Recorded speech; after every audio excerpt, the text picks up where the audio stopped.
amazing people than the seniors served by Meals on Wheels. As a volunteer, you deliver a hot, nutritious meal and a friendly hello to someone just like your mother, grandfather, or next-door neighbor. These seniors are inspiring people with incredible stories to share, and they love to see you. The smiles you get back are priceless. Delivering with Meals on Wheels is easy, and you don't have to drive like me for it to be quick. You can volunteer your lunch break once a week or just once a month. With 1 in 6 seniors facing hunger and many more living in isolation, your lunch break can make a real difference. So, America, let's do lunch. Volunteer your lunch break at americaletsdolunch.org. This message brought to you by Meals on Wheels America and the Ad Council. Okay, Simon, what are you wearing right now? Nothing. That's right. And what do people normally wear? Clothes. Exactly. So now Mommy's going to teach you how to dress yourself. Clothes keep us warm, they look good, and if we go out without them, the neighbors will talk. So it's important to know how to get dressed. Here's how it's done. Underwear always comes first, name tag at the back, then pants, then shirt. Get the first button in the right hole or you have to start all over. If you're wearing a tie, it goes over, round, through, and pull tight. Tuck your shirt into your pants and zip up your fly. Socks going first, then shoes right on right, left on left. With shoelaces, just take the ends, cross them over, switch the loops. The rabbit goes down the hole, pull tight, and you're left with bunny ears. I love bunnies. Good to know. Now remember, spots don't go with stripes, socks don't go with sandals, and if you've tucked in your shirt, wear a belt. Got it? Why are your pants on your head? Most parenting is hard to do in just 2 minutes. But spending just 2 minutes twice a day making sure they brush their teeth is easier and could help save them from a lifetime of tooth pain. For fun 2-minute videos to watch while brushing, visit 2min2x.org. That's 2min2x.org. A message from the Partnership for Healthy Mouths, Healthy Lives, and the Ad Council. So you see, son, good manners are very, very important. Someday, many years from now, when you're a grown-up, you'll be a man. And when you are, you should be a gentleman. Do you want me to go through it one more time? Yes. Yes, please. Yes, please. Exactly. Always say please, thank you, you're welcome, and excuse me. Sit up straight, hold doors open for ladies. If a door's shut, then knock first. Don't burp, don't swear, don't speak with your mouth full, don't reach across people's plates, keep your elbows off the table. What table? And don't interrupt. While we're at it, don't stare, don't use foul language, don't call people names, but do remember people's names. Always share your toys, play nice, and cover your mouth when you cough or sneeze. On the bus, give up your seat to anyone who has trouble standing. Bottom line, treat others the way you'd like to be treated. Got it? Got it. And stop picking your nose. Most parenting is hard to do in just 2 minutes. But spending just 2 minutes twice a day making sure they brush their teeth is easier and could help save them from a lifetime of tooth pain. For fun 2-minute videos to watch while brushing, visit 2min2x.org. That's 2min2x.org. A message from the Partnership for Healthy Mouths, Healthy Lives, and the Ad Council. Hey, there he is. How's it going? I'm having a stroke. Are you going to shake my hand or what? I'm having a stroke. Wow, you're not even moving your arm. I'm having a stroke. Are you okay? I'm having a stroke. Your face looks weird, too. I'm having a stroke. Are you having a seizure or something? I'm having a stroke. When someone is having a stroke, they may not be able to say it with words, but their body language will tell you loud and clear. I'm having a stroke. You just need to know the sudden signs. Look for FAST, F-A-S-T. F, face drooping. A, arm weakness. Or S, speech difficulty. Then T, time. Time to call 911 immediately, because the sooner they get to the hospital, the sooner they'll get treatment. And that can make a remarkable difference in their recovery. Know the sudden signs. Face, arm, speech, time. Spot a stroke fast. Visit strokeassociation.org. Brought to you by the American Stroke Association and the Ad Council. The average time a resume spends on an HR manager's desk is 7 seconds. And most of them are tossed aside. Now imagine if one of those resumes belonged to Yasmin, who was living in a shelter, juggling 3 jobs. I had to be resilient. That's something that you can't teach. Or if that resume was from someone who worked 12-hour shifts at the recycling company with my dad, who's 72. That taught me a work ethic that I carry with me every day. We rely so much on a resume, yet it could never tell the full story of someone. Growing up where I did, a lot of things could have gotten in the way of my goals. But I learned to push through, and that's what I bring to work every day. So maybe it's time we look beyond the resume and look to Grads of Life. Discover new ways to develop great talent that are so much more than what's on paper at gradsoflife.org. A public service announcement brought to you by Grads of Life and the Ad Council.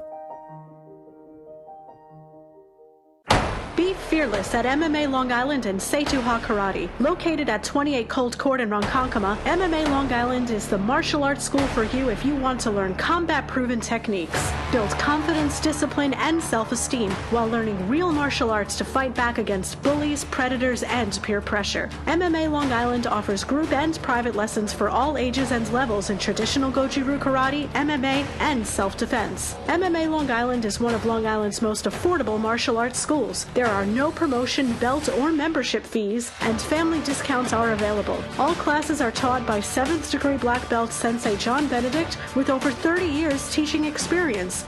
So whether you want to get in the ring or protect yourself and your family, MMA Long Island can help you reach your goals. Visit MMALongIsland.com. That's MMALongIsland.com or call or text 516-381-9660. That's 516-381-9660. Do current market conditions have you nervous? Our experienced team of financial professionals at Heritage Harbor Financial Associates understands that no two investors are alike. We all have different goals, needs, and appetites for risk. That's why the one-size-fits-all approach does not work, especially when planning for retirement. At Heritage Harbor Financial Associates, we analyze your unique investment style so that you can work toward your individual retirement goals on your terms. Heritage Harbor Financial Associates can help you take steps to reach your retirement goals by providing a wide array of financial products to fit your needs, even for the risk adverse. Give us a call at 631-331-6599 to learn more or to set up an appointment with one of our financial professionals. You can also find us on the web at hhfa.org or on Facebook at facebook.com/hhfa.org. Our number again is 631-331-6599. That's 631-331-6599. Investments in stock, bonds, and mutual funds and variable annuities are not FDIC insured and are subject to fluctuation in value and market risk, including loss of principal. Heritage Harbor Financial Associates offers Securities Advisors LLC, New York, New York. Member FINRA, SIPC. Annuity and insurance products offered through AXA Network LLC. Edward Lehman has been a trusted insurance advisor for over 16 years with insurance solutions for auto, home, commercial, life, and retirement. He's located at 54 Sunnyside Boulevard, Suite H in Plainview. That's just 1,000 feet south of 495. Local agent, local advice. The time to think about insurance is before you need it. So do yourself a favor and before you pay your next insurance bill, give Ed and his team a call, 516-935-3900, or visit him online at www.allstate.com/EL. Edward H. Lehman Insurance is your trusted insurance advisor. Ranger Station, Ranger speaking. Hi, I'd like to report a bear hug. Uh-huh, okay. Well, we were building a bonfire, and I saw some, dry brush and leaves around, so, I said to move the bonfire somewhere else, and out of nowhere, Smokey Bear shows up and hugs me. So you noticed some wildfire hazards and moved your bonfire to a safer location. Yeah. Yeah, that's Smokey, all right. He likes it when people help prevent wildfires. It hits him close to home. Not everybody gets the hug, my friend. So that's pretty special to get a hug from Smokey Bear. So it was him. Hey, guys, I told you it was Smokey. Okay, well, congratulations, my friend. And thanks for calling. There are many ways to prevent a wildfire. Learn how you can do your part at SmokeyBear.com. Only you can prevent wildfires. Sponsored by the U.S. Forest Service, Ad Council, and your state forester. Hope you enjoyed your meal. And I just want to say, he's lucky to have a brother like you. Lucky? Caring for my brother is far from easy. Waking up every day, lifting him from the bed to the wheelchair to the car to get him to therapy on time, it's no small task between the doctors and the diagnosis, but nothing can disable this love. This is my big brother, my hero. He's part of me, like my arms and legs. So I'll be his. See, there's no time for tired. This starts again tomorrow. He'll be waiting for me. I wake up for him. I know he needs me, but I'm the lucky one. Even though I need help now and then. If you're caring for a loved one, visit aarp.org/caregiving for care guides and community, or call 877-333-5885. Caregiving Resource Center. Support for your strength. Brought to you by AARP and the Ad Council.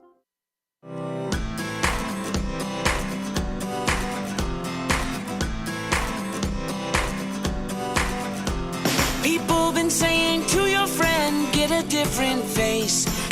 posting on their feed. They're super ugly. The things they say to them online are cruel and they're not true. So tell your friend I'll stand up for you. Don't worry, I know what to do.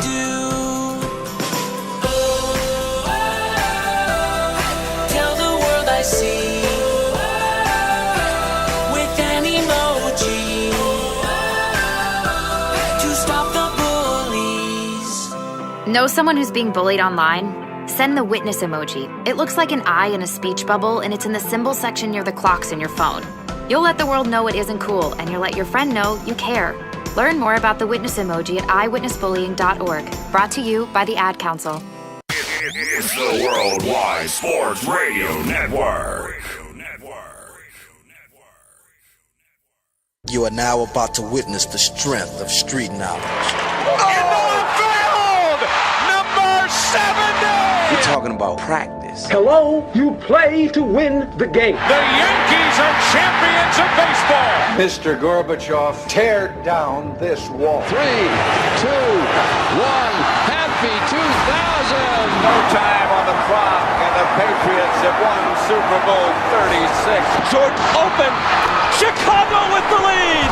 Worldwide Sports Radio Network presents Below the Mic. And we are finally back, ladies and gentlemen. This is Below the Mic, and we are live every single Thursday from 6 p.m. to 8 p.m. New York Eastern Time. Remember, you can call us at 631-965-4990. And remember, you can download our app, or you can go to our website at www.worldwidesportsradio.com. Go to our app or your applications on iOS, WWSRN, or you can go to your Android, Worldwide Sports Radio Network. Speedy Petey, what's going on, my friends? Not much, but I finally got into Winona Earp for Bo. Are you watching it? I watched the first 2 episodes. It was very interesting. So shout out to Bo, shout out to Jillian with all that. I did get into it. I watched the first episode. Okay. I really haven't had the time to really get into any TV show or anything because everything that's going on in the world. We have a tornado coming here in Long Island. Who knows what's going to happen if we're going to be washed away out to the ocean or out to the sea. We don't know what's going on. But as you guys know, we do this every single Thursday. We call this topic what? Sports and entertainment news. Here we go. The NHL calls off the Thursday playoff games. Well, everything that's going on in the world, the whole Jacob Blake situation, not only the NHL, the NBA has decided to cancel games for tonight to back up what's going on in the world. I disagree, and I'll tell you why a little bit later. NBA players have decided to resume playoffs. Well, they decided to resume playoffs. Why is it that the NBA players control everything that's going on in sports? I don't understand. LeBron James has something to do with it. I love LeBron as a player. As far as him opening his mouth and doing the things that he does on and off the court, I disagree with him. So I will talk about it in a little while. NFL news, Jadeveon Clowney expected to sign with a surprising Super Bowl contender. Well, I don't know who that Super Bowl contender is. It's definitely not the New York Jets and the New York Giants because I don't think they're Super Bowl contenders. So I guess the Jets and the Giants are out on the Jadeveon Clowney situation. I do believe there are 2 teams that could stand out. One of them, the New England Patriots. That is a team that a lot of people think could be in the Baltimore Ravens, another team that's been buying and selling defensive players. Now that Earl Thomas is out and about, why not bring in Jadeveon Clowney? You said Tennessee for a while, so it could be another one. Yes, especially since they traded Jarrell Casey. I do believe that Tennessee's another team. We'll see what happens. Saquon Barkley and Sterling Shepard, Giants game boycott not ruled out. Why are these players ruling out anything? Stay in the game. What's going on in the world has nothing to do right now in professional sports. I understand. I back up what is going on in the world. And I agree with the players. There is so much going on. There's so much wrongdoing going on in the world. But to take a day off or take a game off makes absolutely no sense. You're not making a statement. All you're doing is showing you that you control the sport. And the sports world is controlled not only by the fan, but by the owners and the commissioner. And I don't understand why the commissioner is allowing this, but that's just another story. Especially with all the personal tragedies we've seen with athletes in the past. We saw Michael Jordan win that game for his father. Chris Paul had a very similar performance for his father. We saw the Marlins with Jose Fernandez. A lot of different things. It happens. And a lot of other sports have gone on since then. A lot of those guys have played well because of it. Bengals Joe Burrows asks how anyone could dismiss black people's pain and nothing. First of all, I understand what Joe Burrows is saying, and I back him up on everything that he says.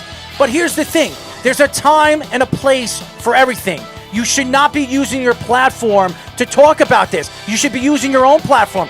Build your own website. Go out there in public eye where you're not playing and speak upon it. Why are you doing it and stepping in the way with the sports world? I don't agree with it. Le'Veon Bell can't be happy about the Jets trading for another running back. Well, I don't know who the Jets are trading for another running back. Have you heard anything? They traded for Kalen Ballage, he's a backup, so that's not really good. I don't understand why he cares so much. I think all Le'Veon Bell has to decide to do is how to run the ball behind a great offensive line this year. We'll see what he does when this offensive line is reconstructed and a completely different beast. Bucks Bruce Arians calls for actions protesting doesn't do crap.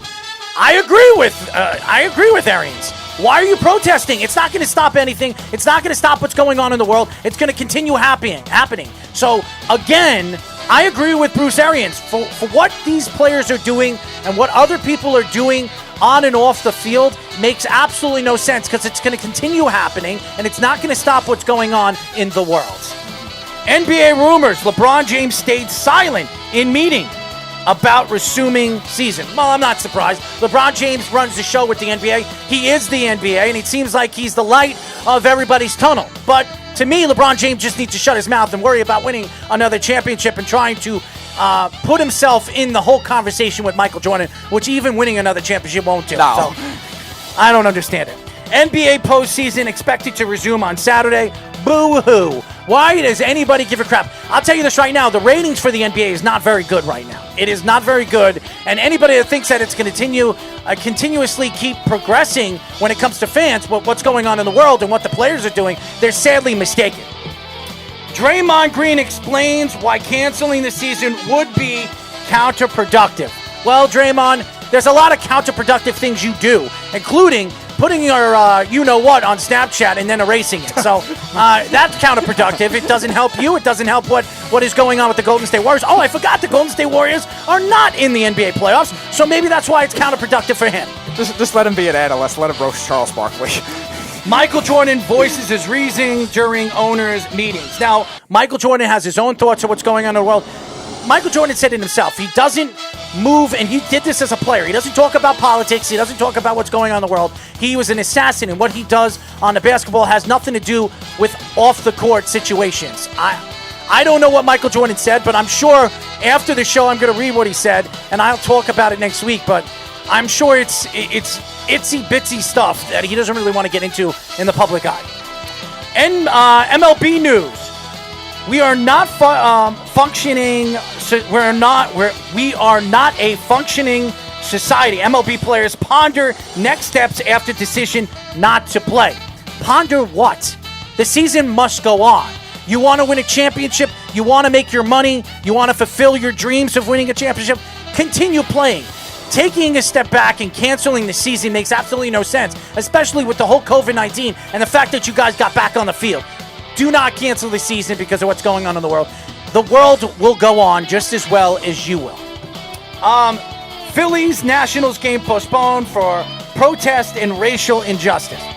Again, there's a lot of racial injustice. I want to talk to Charlie Slows after this. I'm going to reach out to Charlie after the show and see what he thinks about the whole situation. It bothers me that the players are consistently pushing the ownership and pushing the commissioner to do what they want. It is not, I understand it's a players' league, but also the owners run the show. They pay these guys salaries. It affects me as a fan, and I understand some of the fans agree with this. I disagree completely on what's going on. Would the owners care as much, though, being that the game will be made up later, so it's going to be similar in terms of the ratings and whatever?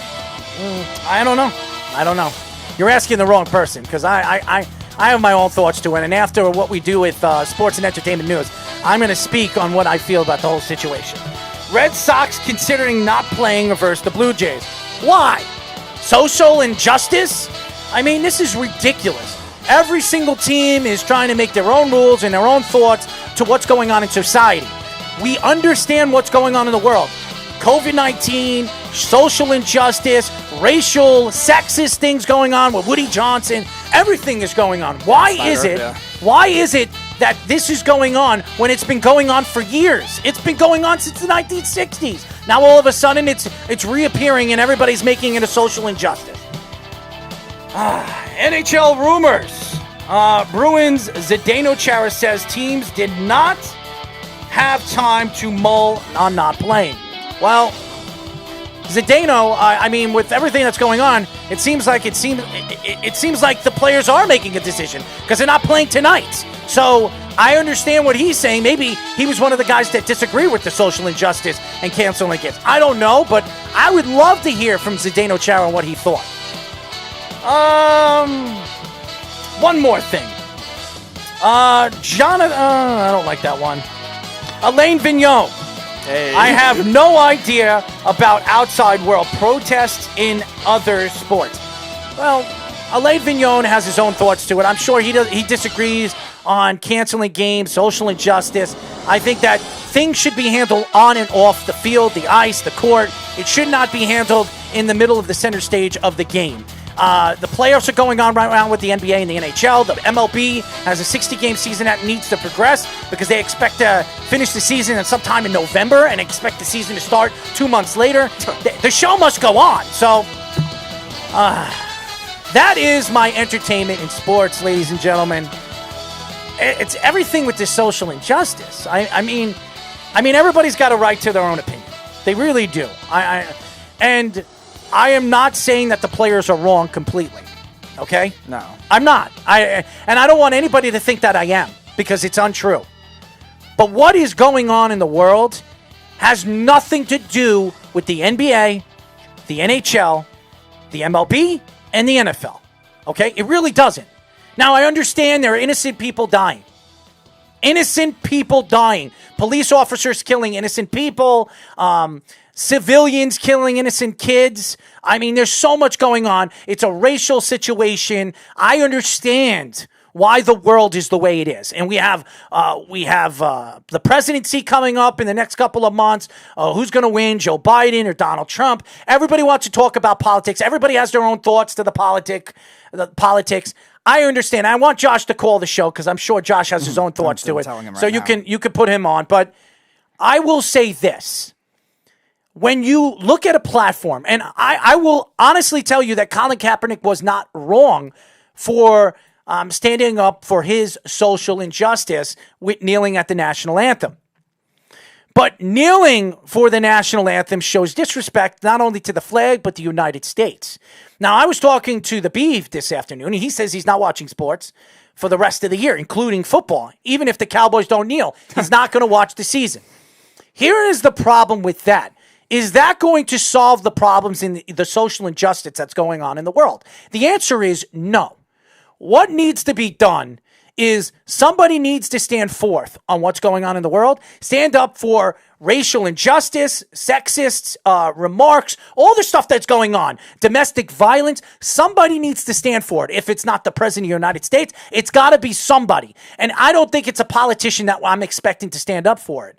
There has to be somebody center stage that is going to step in for different ethnic groups and everything. Because to me, if you have a different race standing up for a different race, or a different religion somebody that's a Jewish person or Christian person standing up for their injustice, it's not going to solve anything. What's going to solve what's going on in the world and sports and everything that's going on in society is we have to stand together. We all have to stand together. I don't care what you are. I don't care if you're from Haiti. I don't care if you're from the United States, Germany, Italy. I don't care what color you are. I don't care what sex you are. I don't care if you're gay or you're straight. I don't care. What has to be done is we have to stand together. Right now, when you look what's going on in the world, we are the center stage of everything that's going on in the world. We are, the United States. And if we're fighting amongst each other, why wouldn't any other country attack us when we're down? That is the problem right now, what's going on in social injustice. People don't realize this because these countries like Russia, Japan, China, countries that are 10-1 to any one of our soldiers They're a bigger army. And we are the strongest army in the world. And when we're speaking and we're fighting amongst each other, that is not going to solve the problem what's going on in the world. All right, put Josh on. What's going on, Josh? Hey guys, how's it going? How are you? I know you guys have a guest on in a few minutes, so I'll be brief. Listen, I heard what you said, and look, what gets me so riled up and so angry is I don't know if you guys got a chance to watch Dominic Smith's post-game comments yesterday. No. And he was bawling completely during the post-game about everything, how, being a black man in the United States is hard. And literally, I showed my wife it too, and we both wanted to go through the phone and give the dude a hug and say, we're with you, man. And I'll tell you this, the reason being that I understand why that these guys are doing what they're doing on this platform is because they look at it like this. They probably feel there's owners out there that are racist. We know this, a la Donald Sterling and all this. He's There's gone. ownerships that they He's have gone. to That's pay. not. That's, I know he's gone. I know he's gone. I know. Hold on. I know he's gone. All right. Go ahead. I know he's gone. I know he's gone. I'm upset about this. I'm very upset about this. But what I'm pissed off about is the fact that there are people in this country that cannot get past people marrying the same sex, people that are black. They can't get past that. They're still stuck in the 1960s, people in this country, and these players feel that they have to entertain these fans when they shouldn't be entertained by these people. They should not be.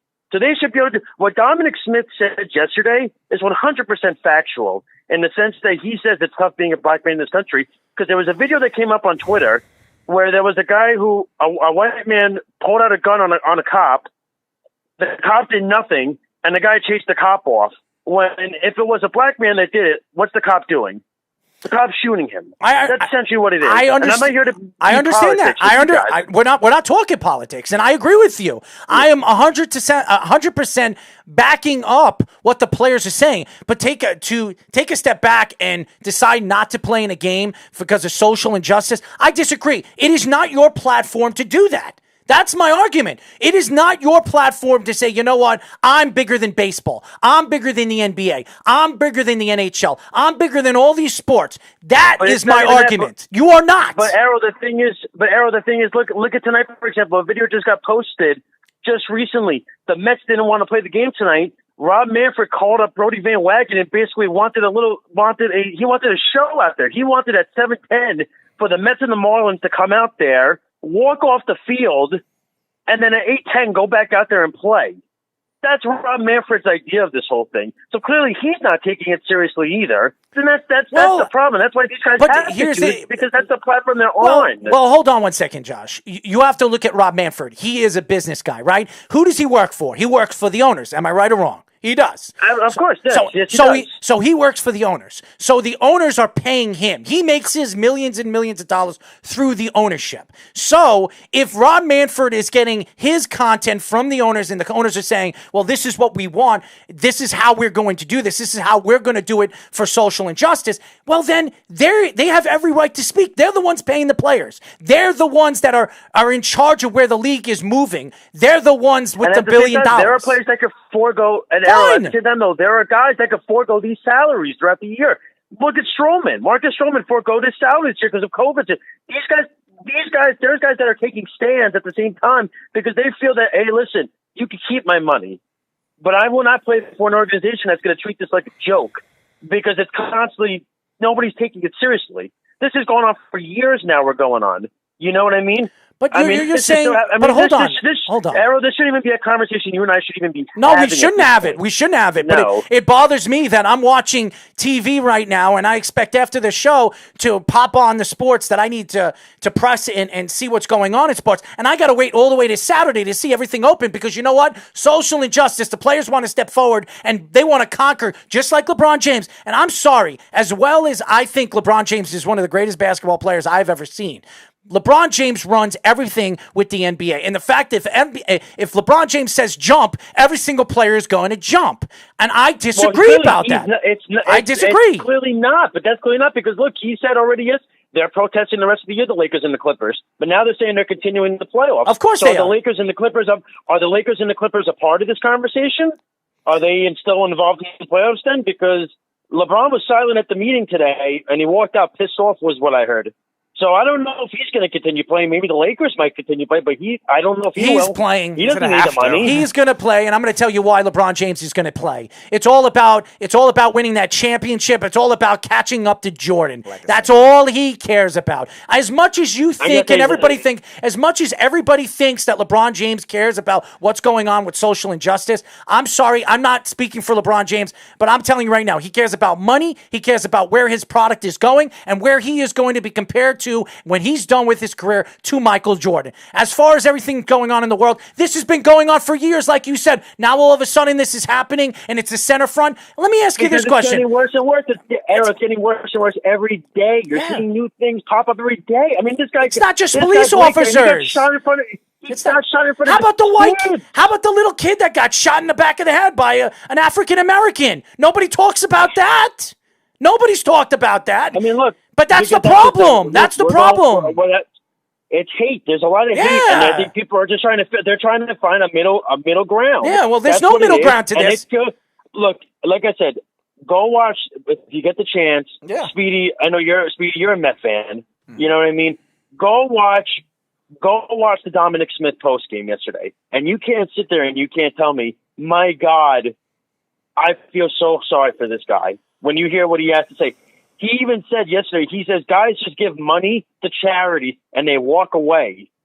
And he basically said, you can't do that because this is the next generation of kids that are coming up. We want to make them better than our generation and figure out what I agree with him. Is. You know you think I don't agree with Dominic? He's right. You don't think I agree with Dominic Smith? Oh, but no, I think absolutely, you do agree with him. I absolutely never agree. said you didn't. I'm not saying that they're wrong for speaking up and saying how they feel. Here's what I'm saying. They're using a platform they don't own. They have no right. They're getting paid millions of dollars to play the game. If you want to talk, go call up NBC or CBS after the game and speak up to the fans by that way. You're doing it that way, not using the platform to do it. I think this is the wrong way of doing it. I think this is absolutely the wrong way of doing it. But again, do I agree with them? I agree with Dominic Smith. I agree that innocent people are dying. It's not just African Americans. There's innocent kids getting killed out of nowhere because of social injustice. How about the white kid? I just said it. The little kid right in front of his two sisters getting murdered. So it's a lot of hate. It's just a lot of hate, and it's all about people trying to find the platform to do it. And it's just giving. But the last thing I can say, because I know you guys have your guests. And I'll say this, with Rob Manfred saying what he said and the video popping up with Brodie Van Wagenen basically telling Manfred he doesn't know how to lead Major League Baseball, which was caught on video. Listen, I can't stand Brodie Van Wagenen, but he ain't wrong with that comment. I mean, look, if you're going to have these players come out there at 7:10, walk off the field, make it a show, and then come back out there at 8:10, I mean, are you serious? This is not something to make a show about. No, this is not something you portray. That's and even Brodie said on video, it's the stupidest idea. He, and it is. Nobody said he was smart. No, well, I mean, look, knows how to make money. Listen, you remember the first game of the year when there was a lightning bolt that struck behind him when he was talking on ESPN? That should have been a message. I mean, that should have been a no message. What he is, he's a freaking idiot. Yeah, you know what I mean? But I'll let you guys go. Like I said. I love you guys. You know that. I know all right? you do, man. I love you too, man. You know what I mean? Happy you called. Happy you called. Listen, I had to because you know what it was. I saw the Dominic Smith stuff. Yeah, I actually went out this morning. I actually bought a Dominic Smith T-shirt. Man, I love the guy now. He's my favorite player on this ball club. I really do, and I'm not even. He's just a good guy. I met him years ago in 2015 when he was with the St. Lucie Mets. That's how far. He took a picture with me after the game. Like, he generally is one of the nicest guys. Yeah, we took a picture like that. We took a picture together too. I had the Mets. He's a good guy. He's a great guy. I'll tell you what we did. I'll tell you what I did. I didn't want to take in front of the picture, so I did it from behind. I put the Yankees emblem on one cheek and the Mets emblem on the other. No, God. No, but I'm saying, in all seriousness, think about this. No, but think about this really quick. Yeah. This is why Dominic Smith is one of the nicest guys on the planet. The guy was the top prospect coming up for the Mets, right, at first base. Yeah, he lost his job. He lost the job to Pete Alonso, right? Mm-hmm. And he supports Alonso more than anybody for his success. You see it with the brotherhood with the two of them. The brotherhood is just, it's undeniable with the two of them. And he just he was coming out there, Speedy, you remember when he was coming out there on the scooter last year with the 1 foot. He's coming out there celebrating with his teammates. I mean, the guy is just a genuine, and to see him that upset yesterday, it broke my heart to see somebody that nice in the world be that upset. I'm a nice guy, and I'm upset. What about me? You're okay. You're all right. So I'm a mean guy.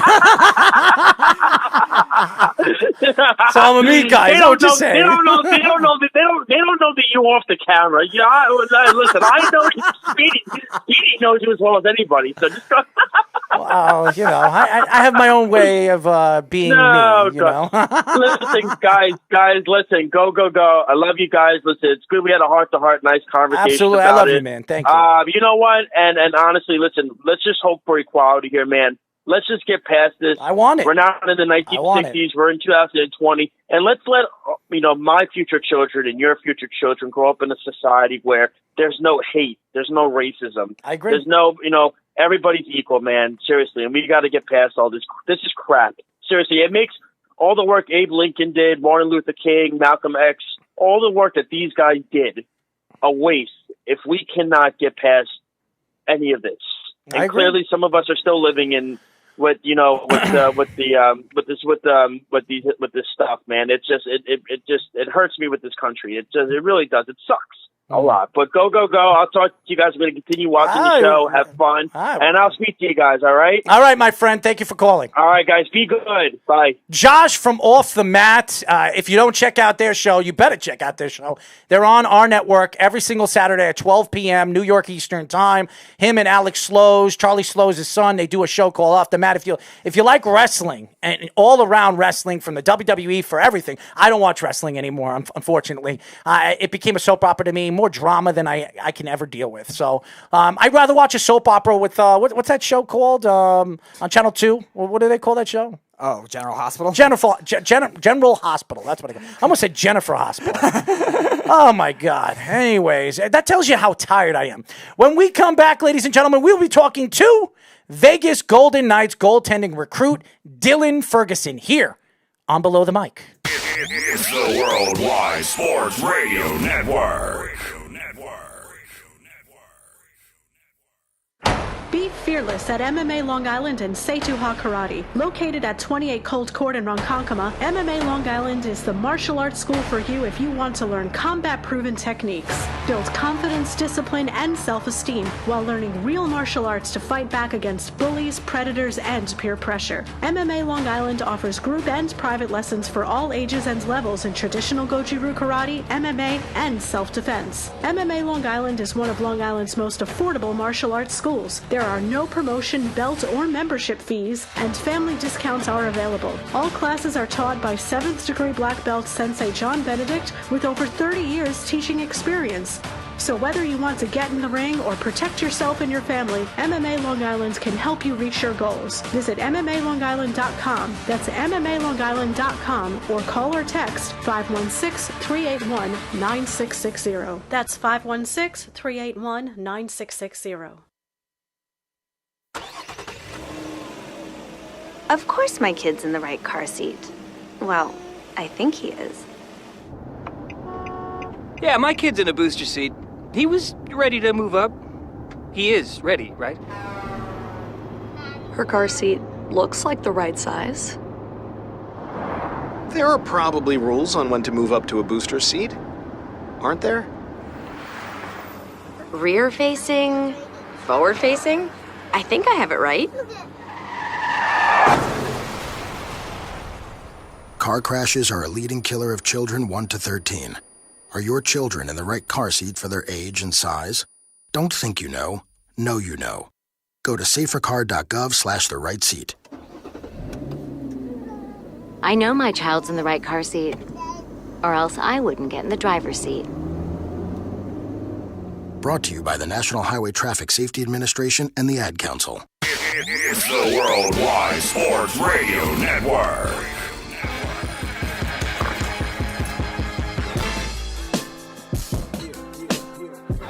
Six 631-965-4990 is the number. This is Below the Mic. We are live every single Thursday from 6 p.m. to 8 p.m. New York Eastern Time. By the way, Below the Mic will be a new time on Below the Mic after September 1st. It will be at 10:30 p.m. We're moving it because I have other stuff going on for the network, but we will still be doing the show live every single Thursday at 10:30 p.m. with all our great guests. Great show.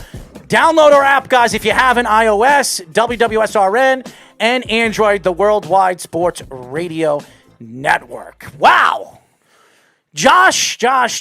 Wow. And Jeff wanted to call the show, and he's got his own thoughts of what I think about what's going on in the world. But we'll get Jeff on a little bit later. But we have our first guest of the show. I was looking forward. Jillian was so excited to get him on. And Jillian is more excited sometimes than I am until I know who we're getting on. But I'm very excited to talk to this kid. We are now talking to Vegas Golden Knights goaltending recruit, Dylan Ferguson. What's going on, Dill? How's it going, guys? Great to be on here. Absolutely, man. We're very excited to have you on. And I'll tell you this, Jillian became such a big fan of yours, and she had such a great conversation with you. She told me some interesting things to get into conversation with you now that we have you on the show. Yeah, no, she was awesome. We, I think the call went a little longer than we both anticipated, but it was good. That's Jillian for you. That's Jillian for you. She's got a mouthful, but I'll tell you this right now, such a smart kid, and she knows what she's doing, and the fact is she talks to all the different athletes that we have before we talk to them, and she gives us some insight about who we're talking to and who we're going to speak to, and she says you're a nice kid. Oh, I appreciate that. I could say the same thing about her for sure. So as you guys know, we are talking to Vegas Golden Knights goaltending recruit Dylan Ferguson. So Dill, a little bit. I wanted to know a little bit about you. Were you drafted? First of all, were you drafted by the Vegas Knights? No, I got drafted by Dallas in the 7th round of the entry draft. I never talked to them coming up to the draft, so it was a little surprised by me, a pleasant one for sure. But and then I got traded 60 hours later to Vegas, so here I am. Now, the Vegas Knights, obviously an expansion team. They've only been around for 3 years. They've been to a Stanley Cup already. It's crazy. Their first season, they have an opportunity. They were my favorites of going and winning the Stanley Cup this year. When you look at the goaltending right now, Marc-Andre Fleury, Lerner right now, and the back and forth banter right now with Marc-Andre Fleury's, agent and the Golden Knights, his agent actually came out and said, you know what, just drop us, just trade us or let us go and release us, and we'll go somewhere else next year, because Lerner has been the hot goaltender and they're playing the hot hand right now. I think he's 5-1 or 6-2 in the playoffs right now. What is your thoughts to the whole back and forth banter with the whole Marc-Andre Fleury and Lerner situation? You know, obviously I've met Mark. I don't know Robin as well, but all I've heard is good things. And Marc-Andre Fleury is a great guy. He's a great teammate. He's a great leader. You know, I think at the end of the day, everyone wants to play. It's just the nature of our sport and who we are. And, you know, Robin has been playing great. And, you know, you read things like the head coach is saying, like they know what they have in the crease is a gift. And they have the confidence to use either guy at any time. So when you did come to Vegas, what was it like, just that whole experience, not only being with an expansion team, but an expansion team that was so good right away, to see what they did in the Stanley Cup, surprising everybody in such a new city, a new culture, and a tough division with the Pacific Division at the time? Yeah, that's a good question.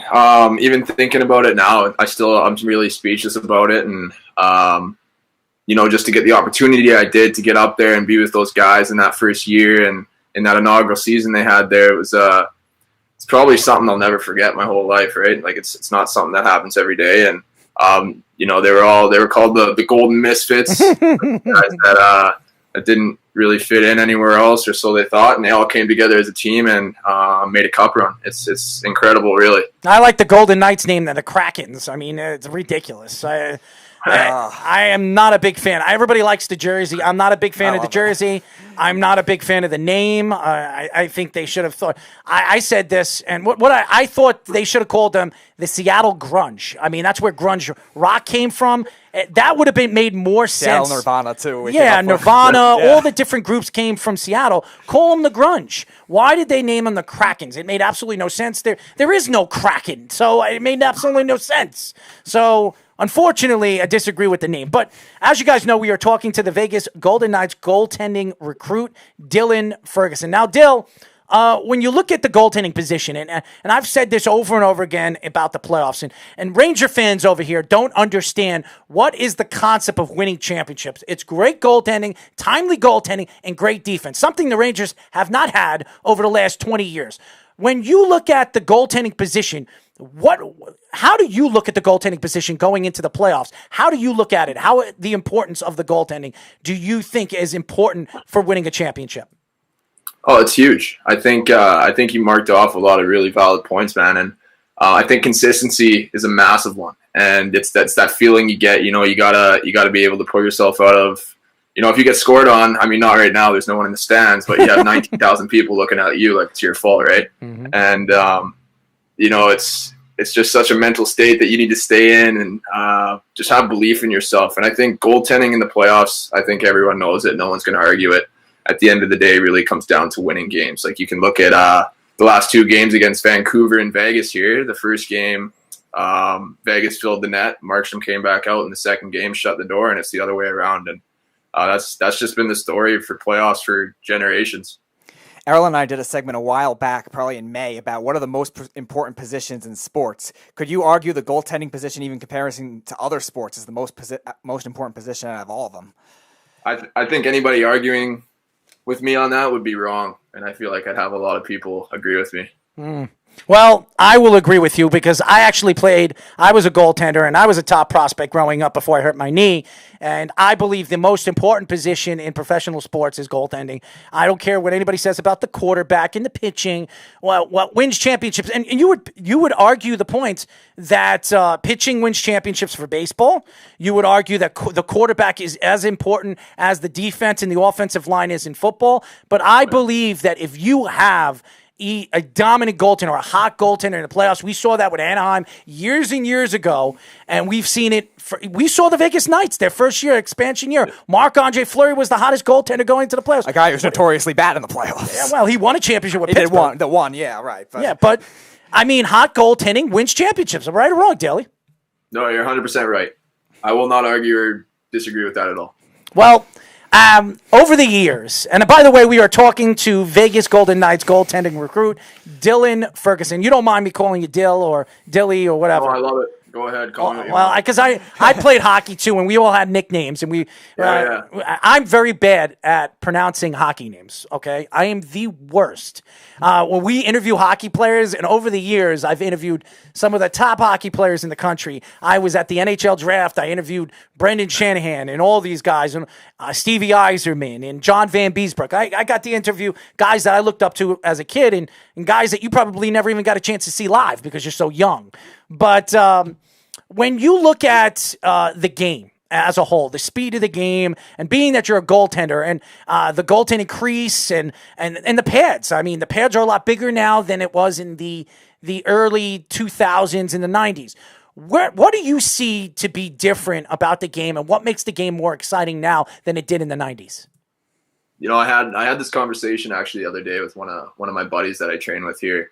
It's I think everything's just advanced so much, right? The technology, like you talk about the gear, it's back then it was 20 times heavier and now it's 5 times bigger and not nowhere near as heavy, right? It's, I think it just gives the players the opportunity to move faster, and the game has just evolved so much. There's new dekes, new saves coming out every day that people are doing. You see them online, like on Instagrams, like Hey Barber and stuff like that. Mm-hmm. So, I think it's really comes down to just, and also the work ethic of these guys. It's the sport has become so much bigger since like the 1980s or 90s, like you talk about, and there's so many more young players getting up and working that much harder to make the NHL.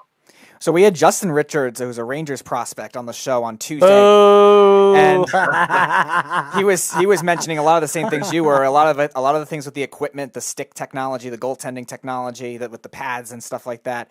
And the other thing he mentioned too is there's a lot of better players that are very close in terms of skill level. There's a lot of good offensive players, especially at a young age now, and there's a lot of offensive depth we see on a lot of these teams. Do you think that has something to do with it as well? Why you're not seeing as much this guy scores 70 goals and the next highest guy scores 30 or something like that, or 20? Do you think that is the case too? Is it a more depth league now with the young players? That's a good question. I think there's a lot of young players that kind of get marked as stars right away just because they're young. And, you can look at guys like a guy like Carter Hart in Philadelphia. I played against growing up in the WHL, and he was just always such a consistent goalie, and his confidence was always there. And, that's honestly, man, that's all I really got to say about that. Nothing else coming to my mind. As you guys know, we are talking to Vegas Golden Knights goaltending recruit Dylan Ferguson. Dill, I heard from Jillian, you had a conversation with Matthew Barzal. You played with Matthew Barzal. Are you surprised of the growth and the talent that we see with this kid? He's one of the fastest players in the NHL. He plays in a defense. He plays in a game of Barry Trotz where he demands defense, so he can't open up his game and his repertoire, what we've seen over the years under different coaches. Are you surprised that Barzal is developing a defensive style of game and becoming one of the best young players in the NHL? No, I don't think so at all. Like you said, Barry Trotz, who's been known as one of the greatest coaches of all time for quite a time now. He knows how he wants his players to play. And I played against Matthew Barzal for a couple of years while he was in the WHL in Seattle. And even then it was like he would just take over games. Him and his line, it wouldn't even be fair. They'd be in your end the whole time. And, I think he's such a skilled player offensively and now growing defensively. And next year or two here, he's just going to blow up. When it came to your team, you played one game in an emergency goaltending role. I looked at the number. You played 9 minutes. You allowed one goal, had one save. So just that whole experience, what was it like just being at the NHL level, coming in kind of surprisingly? I'm guessing it was later in the game, or maybe it was in the second period or something like that. I don't know the whole experience because I didn't see the game, but what was that whole experience like, and what were some of your biggest takeaways both in the game and also with your teammates? By the way, Dill, before you answer that, it's very surprising that he's never seen the game. This kid watches every single game in professional sports. This guy is an analytic phenomenon. You ask him a question, he'll probably be able to answer the goals, the points, whatever, in every single game that every single team in the last 20 years. It's unbelievable what this kid can figure out. I'm surprised. This kid's 25 years old. He's around your age, and he knows statistics from the 90s and the late 80s. It's unbelievable. It is a gift. It's funny because his name is Dylan. He's the same age as my other brother Ryan, and I have a brother named Dylan. So there you go. You got something in common. There you go. Best buds forever. Cool facts. But go ahead. I'm sorry. Yeah. The experience was really just surreal. And I remember we were in Edmonton, where they're in the bubble right now, Rogers Place. We were going into the game, and it was just another game. Hold on. It's not the bubble. It's the hub. The hub. The hub. I'm sorry. I just had to say that. You're good. And, it was like I remember the first period, and then the second period, I remember Maxime Lagacé, who was the starter in Vegas at the time, kind of tweaked his back on a play there, and the trainer kind of came over to me and told me to get ready, and I'm sitting there, 19-year-old kid, kind of like, okay, this is it, eh? And, I went down in the hall, kind of dialed it in, tried to get as focused as I could without trying to get my heart rate down because I was so excited. But, getting in there, I just kind of let go. I remember Patrick Maroon absolutely ran me over in front of that, just destroyed me. And I think on the next shot on the power play, they got a goal there. So, it all happened really fast. It's a memory again that I'm I'll remember, and I'm a memory that's gonna get me back there one day here. So. Oh, you're definitely going to get back there. I mean, reading a couple of things that I've read about you, and when actually Jillian reached out to me and said that we were going to get you on the show, I did a little bit of research yesterday in the last 24 to 40 hours about you, and she gave me some insight on who you are and the type of person that you are, because we interview so many different people. I'm talking about recruits. We're talking about people that were just drafted, coaches, or a lot of coaches. I mean, we've interviewed so many people, and Jillian's the best at doing it and reaching out to athletes and stuff like that. And she gives us some insight on the players that we're interviewing. And she said, out of all the kids, all the different hockey prospects that we interviewed, that you were very straightforward and honest and cool and collective. So that's what I want to hear, because then I can ask you any question, and I know you're not going to rip my head off or try to high stick me or something, or board me or try to kill me or something like that. Send me death threats or something. To the face. Oh, dude, I've heard enough. I'll tell you a funny story before we get back into your interview. I interviewed somebody 2 years ago, okay? And I remember the interview because I was at an event. I interviewed him, and we got him on the show. We got him on the show the year after. And we had him on the show, and Speedy wasn't there, but we were interviewing, me and my partner, Mikey C., and he remembered me. And he just dropped the hammer on me. This is before Jillian, before anybody. He dropped the hammer on me, told me I'm an ass, and blah, blah, blah, blah, blah. You don't know nothing what you're talking about, blah, blah. He remembered me, and I was like, wow, this guy, what did I say to him? And then all of a sudden, after I get off the phone, I call him back. He tells me, it's like, that's right, you know what, blah, blah, blah, blah. That's payback time. So because of what I said to him a year before, he attacked me on my show a year after. So I try to hold up on what I say to some people, even in person, because I just speak from the heart sometimes, and I think it hurts. It hurts people's feelings. In professional sports, I know, as an athlete, you got to take the good and the bad. You have to. Absolutely. You have to. The problem is, a lot of these athletes, if you don't kiss their you-know-what, they're going to remember you for the rest of your lives, and they're going to hate you. Albert Bell being one of them, if you remember him. So Albert Bell is one of the greatest baseball players that will never go to the Hall of Fame, because none of the analysts, the broadcasters, anybody interviewed him, because he was an ass to everybody that interviewed him, they didn't vote him into the Hall of Fame. When you look at his numbers, his Hall of Fame numbers, absolutely, the numbers that he had in 8 or 9 years as an MLB player, I don't think could be touched by half the players that ever went to the Hall of Fame. So, unfortunately, you're remembered by what you say, not what you do. Anyways, we are talking to Vegas Golden Knights goaltending recruit, Dylan Ferguson. Now, Dylan, before I ask you my silly questions, because I do that with all the different people that come on this show, and they are silly and they're a little crazy. When you look at the game of hockey, you look at Gary Bettman. I'm not a big fan of Gary, but I like what he did with the NHL playoffs. I like the hub. I like what he did. I didn't like the fact that the qualifying rounds, whoever gets knocked out, you have an opportunity to get the number one pick, and the Rangers got it, which I disagree. I think the teams that didn't make the playoffs should have gotten the number one pick. Didn't agree with that with Gary Bettman. But everything else, I agree with what he's done. I think it was sensational what he did from all the other commissioners, and I think Gary Bettman's one of the worst commissioners in professional sports. When you look at the game of hockey, do you think hockey's in good hands moving forward? Be honest now. I know you're a hockey player. You look what's going on in professional sports right now, and I'm not going to get into that with injustice of society and anything like that. When you look at the game as a whole, do you see going and moving forward past maybe baseball or football or basketball in the near future? I really do. And I look at a team, I know you don't like the name, but Seattle Kraken. So in 2 days, they had a bigger following than the Florida Panthers have had since they opened their social media accounts, I think.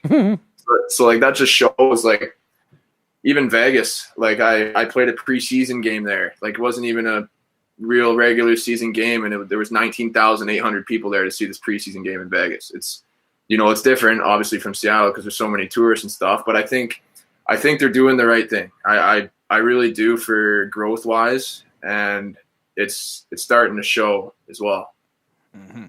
All right. So your favorite game that you ever played in, the craziest game you ever played in, also your favorite save you ever made, whether it's something super athletic, something like that, that you can remember. Was it a big save, something like that? Your favorite and the craziest one of each of those. Wow.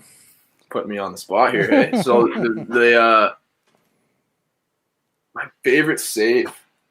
There's a couple that come to mind, but I'm gonna say my last year in Kamloops, I had a 3-0 win against the Spokane Chiefs, and it was probably my best game I've played in my junior career.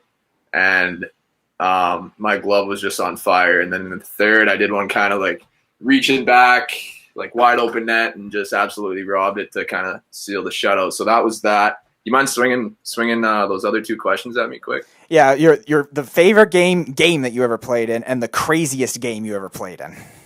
Oh man, I mean those 9 minutes I played in Edmonton could definitely answer both of those, but I guess it's not a whole game. You're 21 years old. You have a lot more to go, my friend. I know there's not too much in the bank yet, but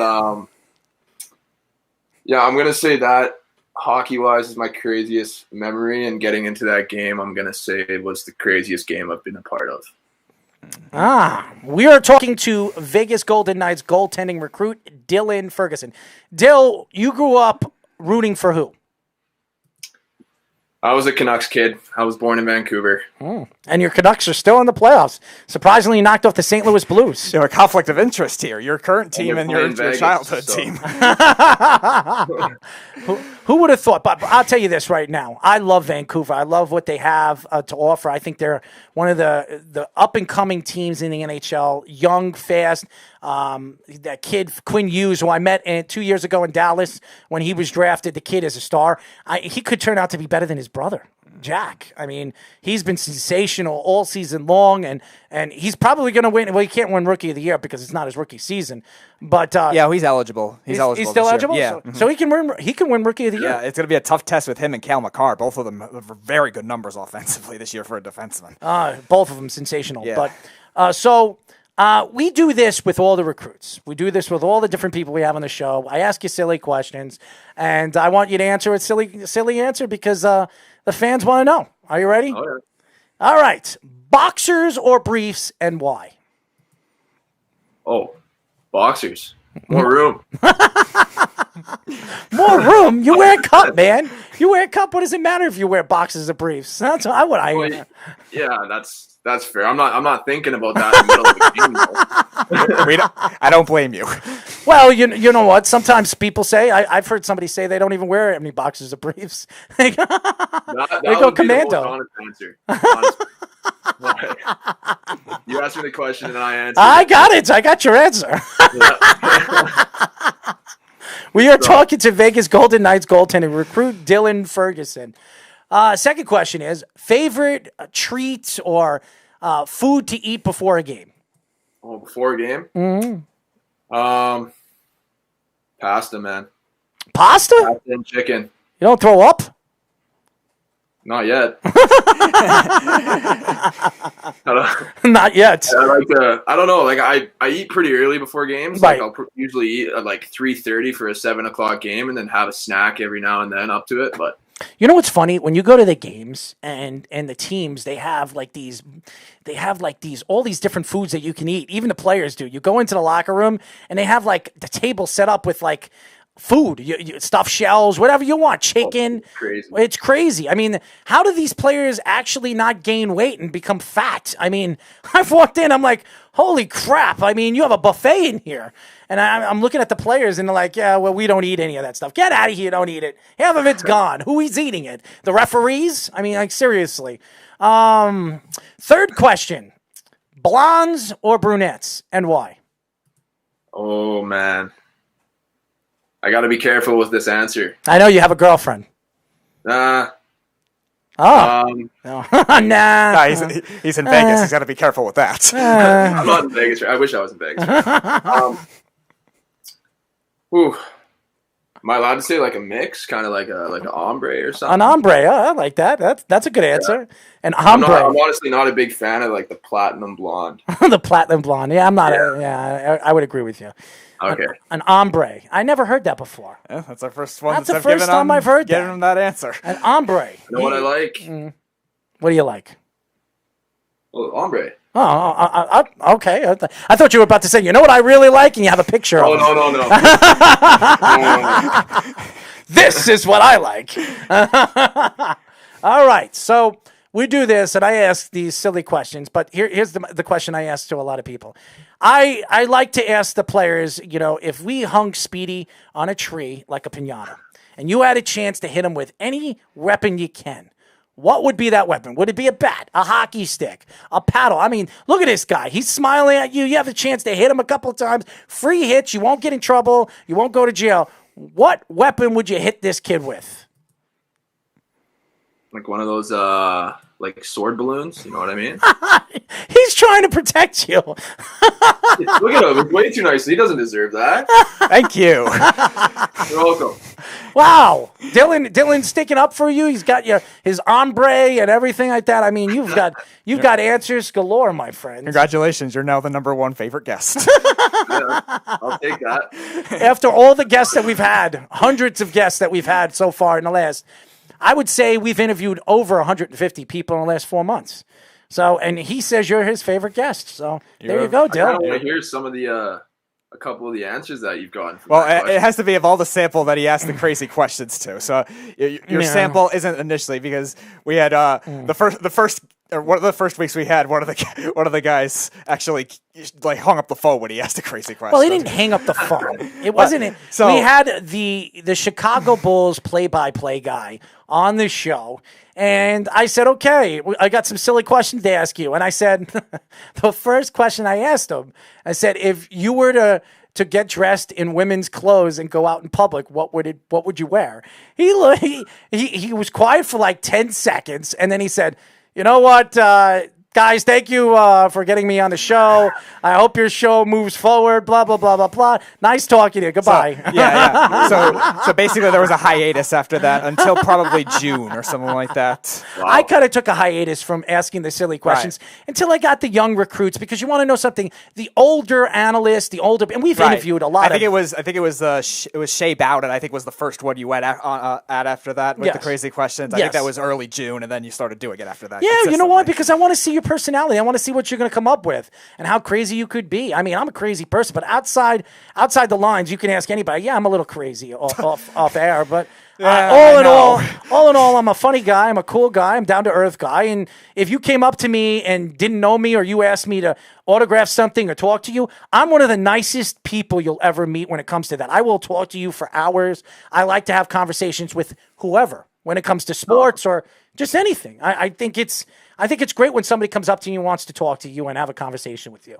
I just think a lot of these analysts, these writers, unfortunately, when you go to these events, especially Stanley Cup Finals, which I was there last year when St. Louis hoisted Stanley Cup, a lot of these analysts, they're just asses. That's what they are. They're complete, utter asses. And being around them and them talking, where are you from? You know where I'm from? I'm not from anywhere you're from, because if I am, I'd shoot myself. That's what I'd say to them. So the different people. You go to Toronto. I'm going to go to Montreal this year for the NHL draft, and I'm going to sit there. And some of these guys, they're just so egotistic and they're just nasty people. You know what I mean? So I'm not nasty. So you know what I do? I completely ignore them, Dill. So that's how I am. No matter if they want to talk to me or not. Yeah, that's the way you're going to be the next big superstar goaltender. You're going to see him. That is my plan. Yeah. Well, I'll tell you this: when we're going to keep in touch with you, we're going to get you on the show again. I'm rooting for you. I'm actually going to buy when you get up and you're the #1 goaltender on an NHL team. I am going to buy a Dylan Ferguson jersey, and I am going to be your fan. I'm not going to be the team's fan unless you're playing for the Islanders. You love Vegas's jersey, though. I really appreciate that, man. I love Vegas, actually. I'm a Vegas Knight fan. So I've when they came into the league, I like, first of all, the GM came from the Islanders, okay? He came from the New York Islanders organization. I love what they did. I love how they reconstructed their team, the expansion draft. Everything that they did was so smart. And Marc-Andre Fleury going at the #1 pick, being in the expansion draft, the Florida Panthers did the same thing with John Van Beesbrook in 93-94, and that helped that team go all the way to the Stanley Cup Finals in 96 because of John Van Beesbrook. Same thing with Marc-Andre Fleury. So I agree. Goaltending wins championships. That's all I'm going to say. Dill, why don't you tell the fans how they can find you on social media? Yeah, sure. Instagram is Dylan_Ferguson1. I think my Twitter is DFerg_98, and that's really all I'm on. So again, guys, yeah, I really, really appreciate the time. It's been a blast. Absolutely. And we're going to get you on again, and we're going to be pen pals, okay? That's what we're going to do. And when you come up, whenever you're playing in the NHL, my friends, you come up playing for whoever you're playing against the Islanders or Rangers, we're going to take you and your significant other out here in Long Island and show you around the beauty of what Long Island and New York is, because I think people misjudge what New York is all about. When they think of the 5 boroughs, they forget about Long Island and how beautiful Long Island is. Yeah, that sounds great, man. Let's do it. Absolutely. Dill, thank you, my friend. Yeah, of course. Thank you. Absolutely. Jillian, give a shout out to Jillian. Dylan has been fantastic, Jillian. Jillian, you are a rocket. You're a superstar. You're a rocket star. That's what we're going to call her. We're going to get her jersey. We're going to get her jersey. It's going to say Dylan. We're going to say Ferguson, and on the bottom, it's going to say Rocket Superstar. That's what we're going to do. What's your number? How's that sound? I like it a lot. Dill, thank you, my friend. Yeah, absolutely. As you guys know, we were just talking to Vegas Golden Knights goaltending recruit Dylan Ferguson. Nice kid, and he's your favorite. Yep, he's my favorite too. I like him. He's up in the ranks. Anyone that protects me, you know where to go. He does protect you. He did protect you. He absolutely protected you. So I give him a little bit of credit on that one. But Dylan was fantastic, great kid, and hopefully he's only 21 years old. So we're going to see him again. We're going to see him again. I think we're going to see him in the NHL. He played one game in the NHL. I think we're going to see him again. So and when we do, hopefully he'll be playing for the New York Rangers or the New York Islanders or the New Jersey Devils. We'll get to see him a lot. I wonder if he'll match up with Patrick Maroon again. Well, he'll remember that. Let's hope. I want to see Dylan in the NHL because I think he's a nice kid. And I think he seems so confident. And you want to know something? He's not egotistic. He's not cocky. He's straightforward, and he wants to play. He wants to show what he's worth. And I think the Vegas Knights have themselves a very good young recruit. Jillian, great interview, by the way. Especially if they do end up trading Fleury, though. There's an opening there for him right there. If that ends up being the case. And here comes the interview. Here comes the Dominic Smith interview from last night. Him crying and speaking for what's going on in social injustice. Jeff, I'm waiting for your phone call. Maybe we'll get him on before we have our special guest. So let's go to a quick break. When we come back, we're going to have, at 7:15, we'll be talking to Stanford punter recruit Connor Weselman here on Below the Mic. It's the Worldwide Sports Radio Network. Do current market conditions have you nervous? Our experienced team of financial professionals at Heritage Harbor Financial Associates understands that no two investors are alike. We all have different goals, needs, and appetites for risk. That's why the one-size-fits-all approach does not work, especially when planning for retirement. At Heritage Harbor Financial Associates, we analyze your unique investment style so that you can work toward your individual retirement goals on your terms. Heritage Harbor Financial Associates can help you take steps to reach your retirement goals by providing a wide array of financial products to fit your needs, even for the risk adverse. Give us a call at 631-331-6599 to learn more or to set up an appointment with one of our financial professionals. You can also find us on the web at hhfa.org or on Facebook at facebook.com/hhfa.org. Our number again is 631-331-6599. That's 631-331-6599. Investments in stock, bonds, and mutual funds and variable annuities are not FDIC insured and are subject to fluctuation in value and market risk, including loss of principal. Heritage Harbor Financial Associates offers securities through AXA Advisors LLC, New York, New York. Member FINRA, SIPC. Annuity and insurance products offered through AXA Network LLC. Hi, this is Terry Crews, actor, former football player, game show host, father of 5, and all-around big dude. I'm also an expert on drama. I know all kinds of drama. There's the good kind that comes with having a house full of kids. There's the bad kind like season-ending injuries. There's the necessary kind like having an agent in Hollywood. And there's silly drama like the drama around my percolating pectorals. And then there's the drama you can skip. Skip the drama that comes with not having your high school diploma or equivalency. Find free adult education classes near you and finish your high school diploma. Visit finishyourdiploma.org. Or text diploma to 97779. Message and data rates may apply. Reply STOP to opt out. That's diploma to 97779. And leave the drama to actors like me. Brought to you by the Dollar General Literacy Foundation and the Ad Council. It's the Worldwide Sports Radio Network.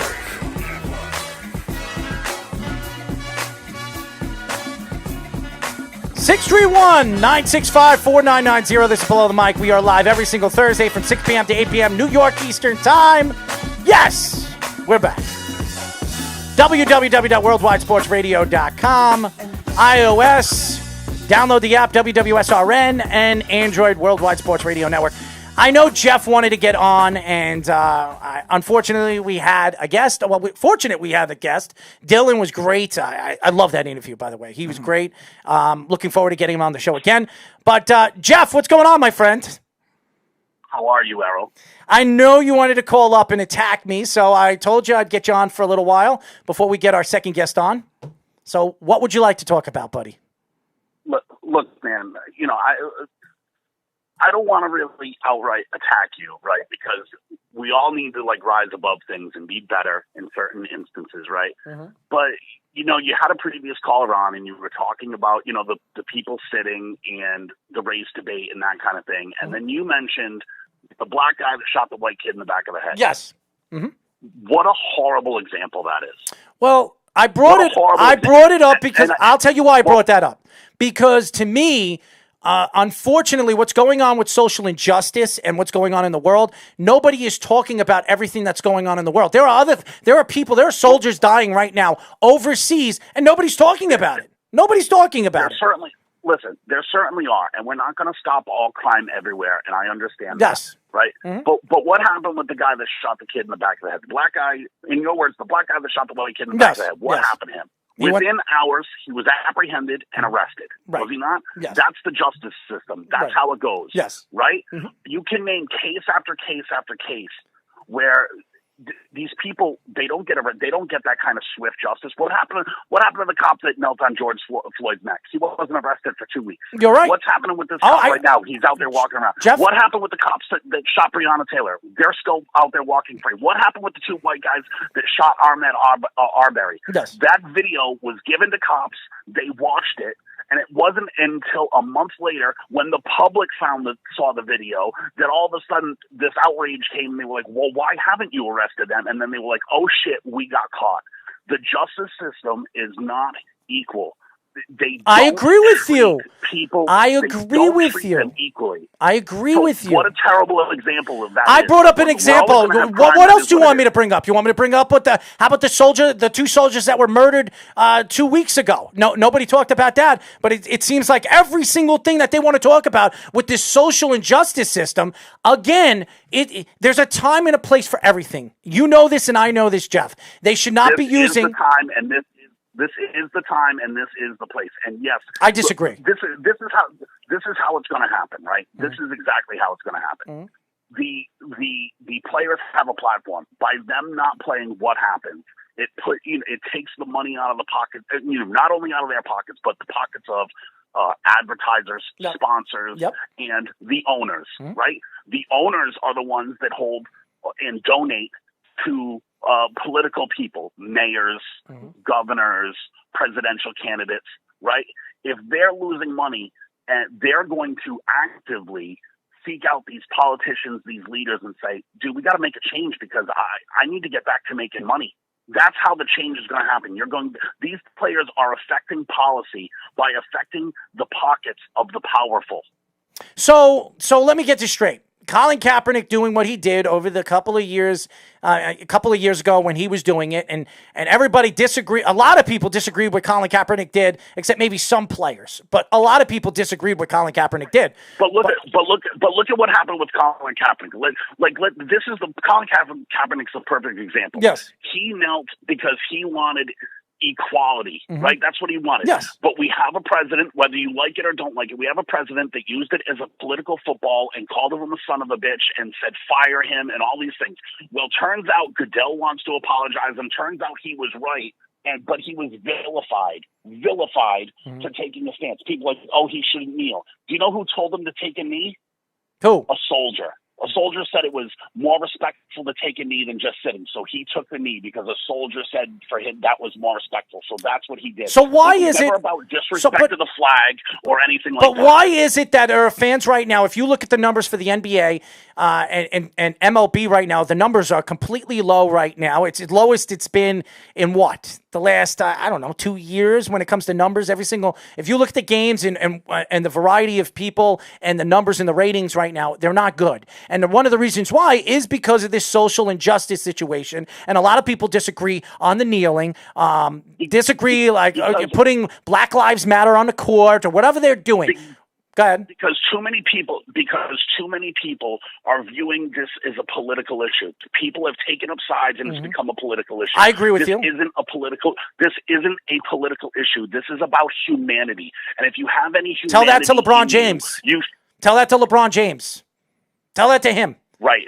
Because LeBron James, I'm sorry he's making it a political issue and he's making it everything else. Not only did he make it, he's not the one. Listen, he's fighting back. He's not the one that made it a political issue. Who's the one that made it a political issue? Who? Donald Trump. Oh, get out of here. With the Colin Kaepernick. It started with the Colin Kaepernick thing. Did it not? Yes, but why is LeBron James opening his mouth? Why does it? Jeff, here's the problem. Me and you, we'll go back and forth on this. Because why is he doing it? Because he's basically the face of the NBA. Yeah. He thinks the top people to. He thinks he's the face of the NBA. Right. Well, say what you will. He's one of the most popular players in the NBA. He's not the popular player in the in NBA. He is the popular player in the NBA. Right. So, listen, if this were, I don't know, name the guy that's at the end of the bench for the Knicks, right? People wouldn't care if it was still don't. Frank Ntilikina. No, but you know what I'm saying? Like, they wouldn't care if it was Frank Ntilikina that was speaking out. They'd be like, dude, you don't matter. Be quiet. Right. This is Giannis.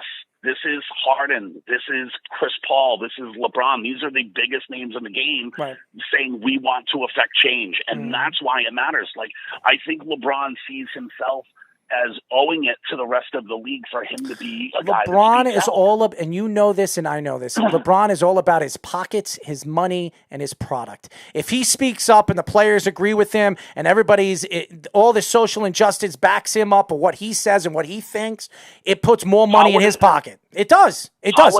Fans. How would it have put more fans? How would it have put more money in his pocket to sit out the rest of the season and not get a paycheck? Come on, man. Do you really think LeBron James cares about his salary in the NBA when he's making? I don't know. He had a $110 million contract with seven up. Okay. I mean, he had a contract. No. Right. He's still going to get his endorsements and things like that.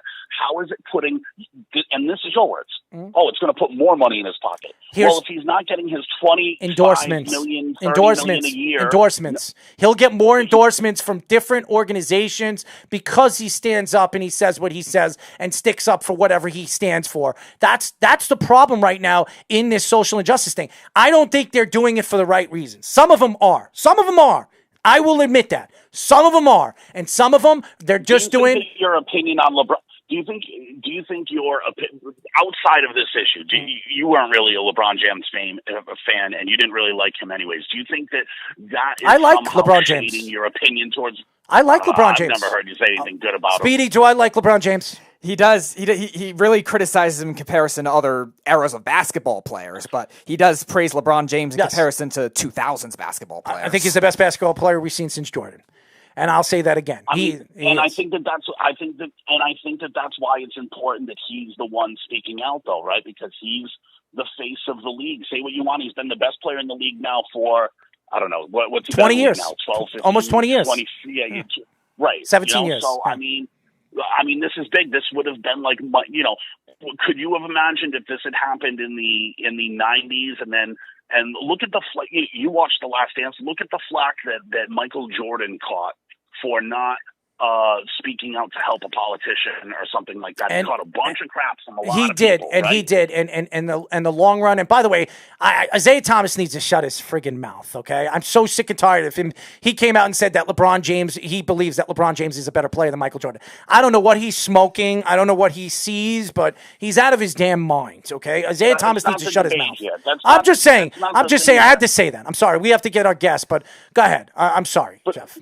But that's what it is. It's about humanity. Like these instances of these people being killed and there being no repercussions for the people that are killing them. Like did Armand Arbery, who's out jogging, deserve to be hunted down and shot? No. And then the police got the video a month before we saw it and decided, oh, screw it, just let it go, right? And then when the world saw the video, he was arrested within 2 days. It's just right? in my those people got those people. I got agree a with month. you. I agree with you, Jeff. I just think this is the wrong way of doing it on an NBA or an NHL or an NFL or MLB they're trying platform. to affect change. Listen, they're trying to affect change with the only power that they have. If they just went and marched, that's not utilizing their All right, power go to on the Channel 2, fullest go on extent. Channel 4, by where you are. Take it out of your time, your platform, and go and speak to the people in different parts of your state or wherever you are. Or go on ESPN and talk on ESPN. Don't do it on a platform where you really, to me, unfortunately, you have no right. So that's just me. They do have a right. They're basically a partner in the league. They are. But guess what? They get paid. 49% of the revenue. They get paid. They get paid for it. They get paid. Do you think LeBron James? Do you think LeBron James would have made all those millions of dollars if he didn't play in the NBA? No. The answer is no. And the NBA gave him that money. The NBA gave him that money. But at the end of the day, the NBA owners could go, we're sick of it, and we're just going to hire scabs. And guess what? Then no one would really watch because you'd be getting a super inferior product. They're affecting change with the only tool that they have. I got you. Or listen, or they feel that they're going to be affecting change with the only tool that they have. Who knows if change is coming? I mean, I hope some kind of change is coming. I would like the world to get back to the way I remember, when the only thing that we all gathered around to hate was the Dallas Cowboys. The Dallas Cowboys. The beef. Oh man. Oh, dude! They're the most insufferable people on the planet. Like I want the world to just get back to that, right? Like that would be terrific, but unfortunately, you're still you had said it earlier. Every different day, we're seeing new instances pop up and things like that of just horrible things. Absolutely. You saw it, last night or the night before in Wisconsin with that kid with the AR-15 and all of that kind of stuff. It's just getting out of hand. Dude, we all need to take a breath and take a little bit of air out of the ball. It's getting a little too tight out here. Yeah, I agree with you, Jeff. I do. Jeff, thanks. But I'm not gonna judge any of these players for using the tools that they have to try to affect change. You have a right. I think we You all have a agree right to that- your own opinion. But I think that we all agree that a change needs to happen. Absolutely. I don't know what the answer is. I'm not saying I have the answer or know what the answer is, but something needs to change, and they're trying to affect that. I agree with everything you said. I have a different opinion towards using that platform to do it. But I agree with you. I think there has to be change. There has to be something that's going to change what's going on in the world, because even what you see or what you think to see, you obviously don't know. And there's so much that we don't know, because we weren't around in the 60s and we weren't around in the 50s when it was really, really bad. And I don't want it to get to that point where we're fighting amongst each other. When you look at the world, there's other countries we should be fighting and protecting ourselves from. So, Jeff, thank you for calling, buddy. I mean, Errol, I appreciate the time. Speedy, I'm not going to tell you suck today because I haven't talked to you in a little while. I borderline miss you. Borderline. Don't ruin it by saying something. No, I'll accept it. I'm surprised it was even that much. and let's just get back to hating the Dallas Cowboys. Can we all hate the Dallas Cowboys again? We'll do that. Beeve, it's hate the Dallas Cowboys today. Anyways, thanks, Jeff. All right, guys, enjoy. Jeff from Tampa, ladies and gentlemen, as we're not going to a break. And by the way, guys. Yeah, we do. We have to call him. Unless you want me to call him now. Oh, we're going to put Dylan on? Yeah, call Dylan on. We're going to put him on. Connor. I'm sorry, Connor. I'm sorry. Connor. We're going to put Connor on the phone, and we're going to get him on right away. But I just want to say, I really appreciate Jeff calling the show, because I think Jeff's thoughts and his opinions they vary. You know what I mean? I think he has every right to be and say what he feels and what's going on in the world. To me, I'm heartbroken on what people are saying and really some of these athletes and what they're saying. I don't think they're helping the product and helping the sport by taking a shot at what's going on in the world. I think that doing it on their own time and their own platform would make it better in that situation. So, unfortunately, that's where we're at. Anyways, we have our second guest of the show. We are now talking to Stanford punter recruit Connor Weselman. What's going on, Connor? How's it going? I'm glad to be here. Thanks for having me on. I'm sorry we were a little too late. We had Jeff from Tampa. He had his own thoughts to what's going on in the social injustice situation. So how are you and your family doing with this pandemic? We are doing well. I don't think any one of us have had it, the virus. So, we're doing our part, social distancing, wearing masks. So it's going well. So you're hiding under your bed, like I've been doing, you're not sleeping on the bed, you're sleeping under the bed, because you're afraid that COVID's going to attack you like a dog. No, just playing it pretty safe out in public, but, I know it's not going to fall from the sky and infect me. So. Well, we don't know because everything that you heard, you can get it on your shoe. If you touch your shoe and you wipe your forehead, you got it. So anything's possible. I mean, with everything with this this virus, this disease, and hopefully, it seems like in the next couple of months we're going to have a vaccine, and hopefully this will we can move forward to somewhat of a normal life, if that's what we call it. Yeah. We have somewhat of a normal life. We are talking to Stanford punter and recruit Connor Weselman. Now, Connor, tell us a little bit about your recruitment. I'm sure there was a lot of different teams interested in bringing you on their college organization. How did they recruit you? When they came in, how did they talk you into going to Stanford, besides the fact that it's one of the best academic schools in the country? Well, they didn't really have to talk me into going to Stanford that much, just because, I study really hard. Academics are, huge for me and my family. So once they offered the scholarship, it didn't really take me long to decide that's where I wanted to go. But as far as my recruitment process, so as a kicker and a punter, it starts pretty late. So I think I got my first preferred walk-on offer back in March or April, whereas like people in my grade in other positions would be like getting recruited much earlier.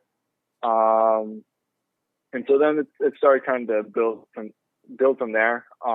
This summer was supposed to be pretty important. We were going to have, all like the camps and stuff because, the coaches really want you at camp this summer going into your senior year because you make so much improvements from your junior year to that summer. So they want to see where you're at. So not having the camps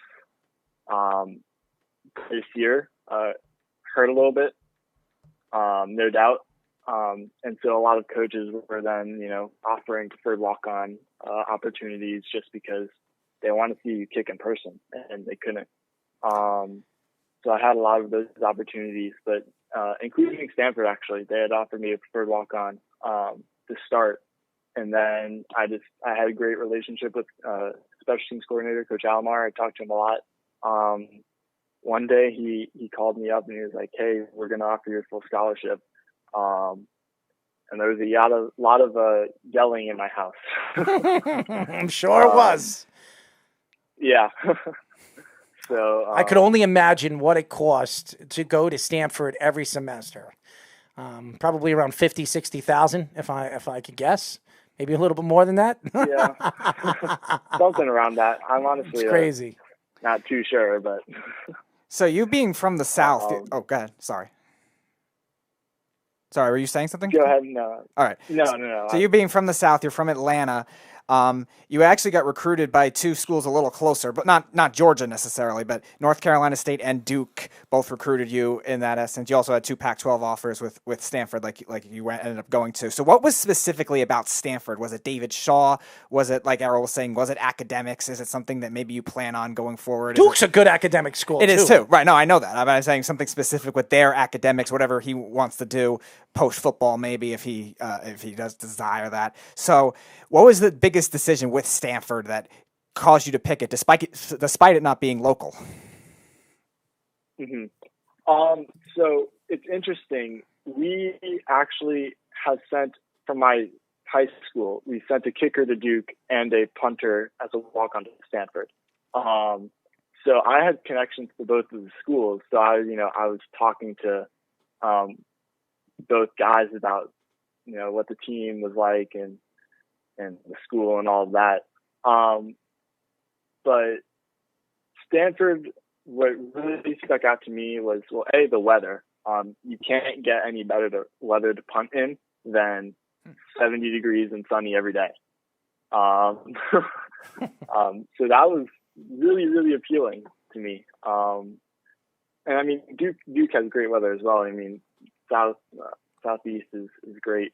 But I think when it came down to it, you couldn't really pass up a scholarship to Stanford. Duke was a preferred walk-on opportunity.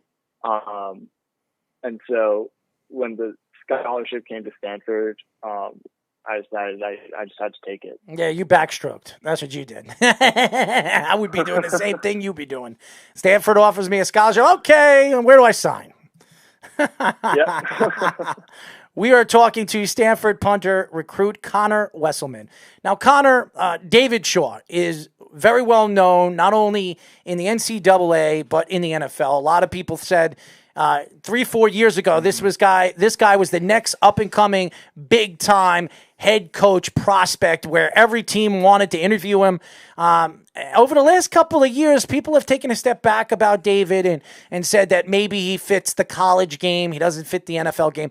When you look at his game and the way he coaches and his personality, for what you know of him, do you see him as an NFL coach in the future, or do you see him staying with Stanford and just sticking to college football? Let's see. I mean, so in my conversations with him, I definitely think that he's a great coach, especially just, being at Stanford.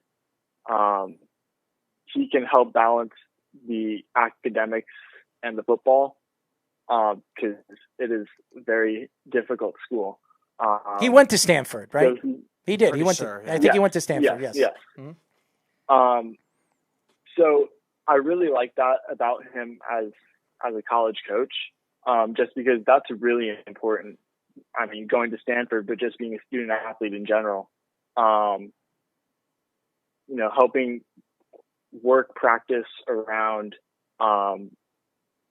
classes and tests and midterms and all that. I really like that.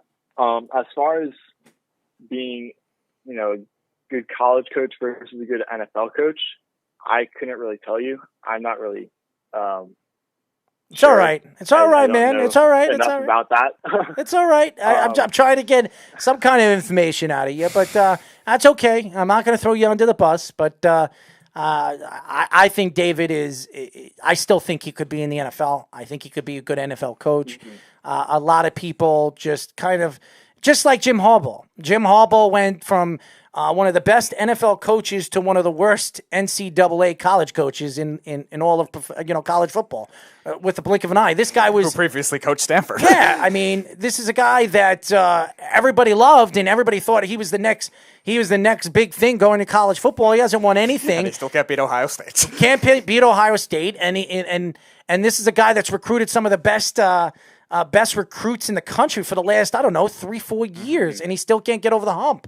So when you look at the game and the transition of what college football is to the NFL, you can see the difference. Maybe the NFL came a little bit easier to him than college football, and it's crazy to see him. It's crazy to say because the NFL, all these guys from college go to the NFL, and the game is a little bit faster. So I don't understand it.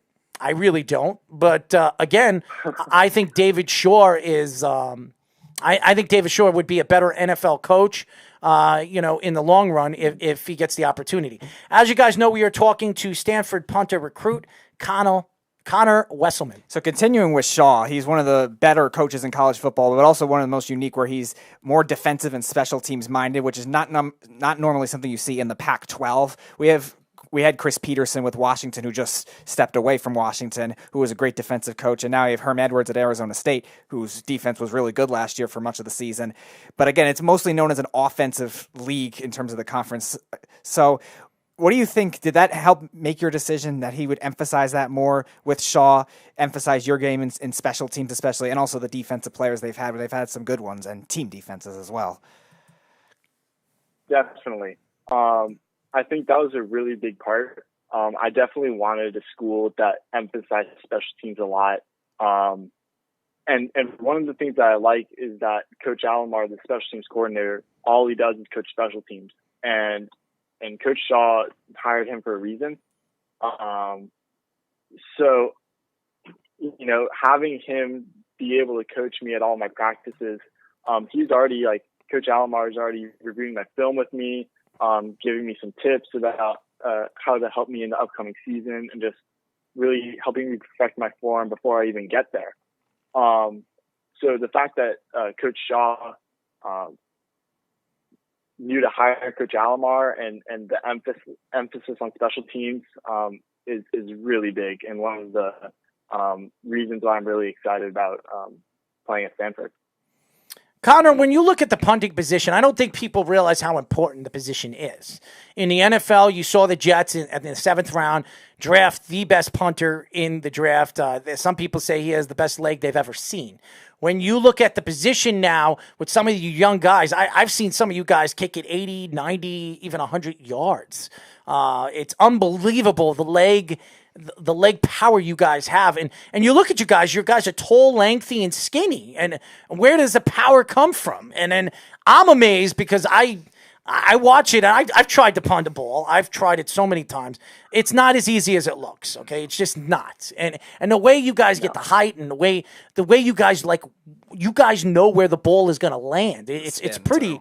It's really incredible what you guys do. You think the quarterback position and the way they throw the ball and how accurate they are. Watch these kickers. They can kick the ball anywhere, and they know where it's going to fall if they kick it right. So I think it's incredible. When you look at the punting position, do you feel that a lot of people look at the punting position as just a fill-in position, or do you think that people are starting to realize that the punting position is as important, especially in professional football, on where you're going to situate yourself and where you're going to put yourself on the 10-yard line or the 20-yard line? It makes an importance of the game. Do you see that in the punting position as well as the quarterback position?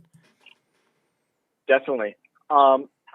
I think it's definitely growing in terms of, how much people value it,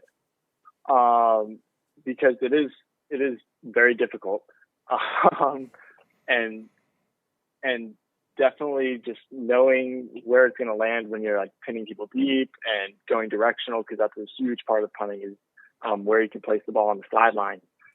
I think people now that punters are getting better and growing and starting from a younger age, they're starting to realize the importance of the position. They're starting to appreciate how much we work, and because a lot of kickers and punters have to earn the respect of their team, because they think, okay, yeah, you're over to the sideline, just kicking and doing drops and drill work and stretching.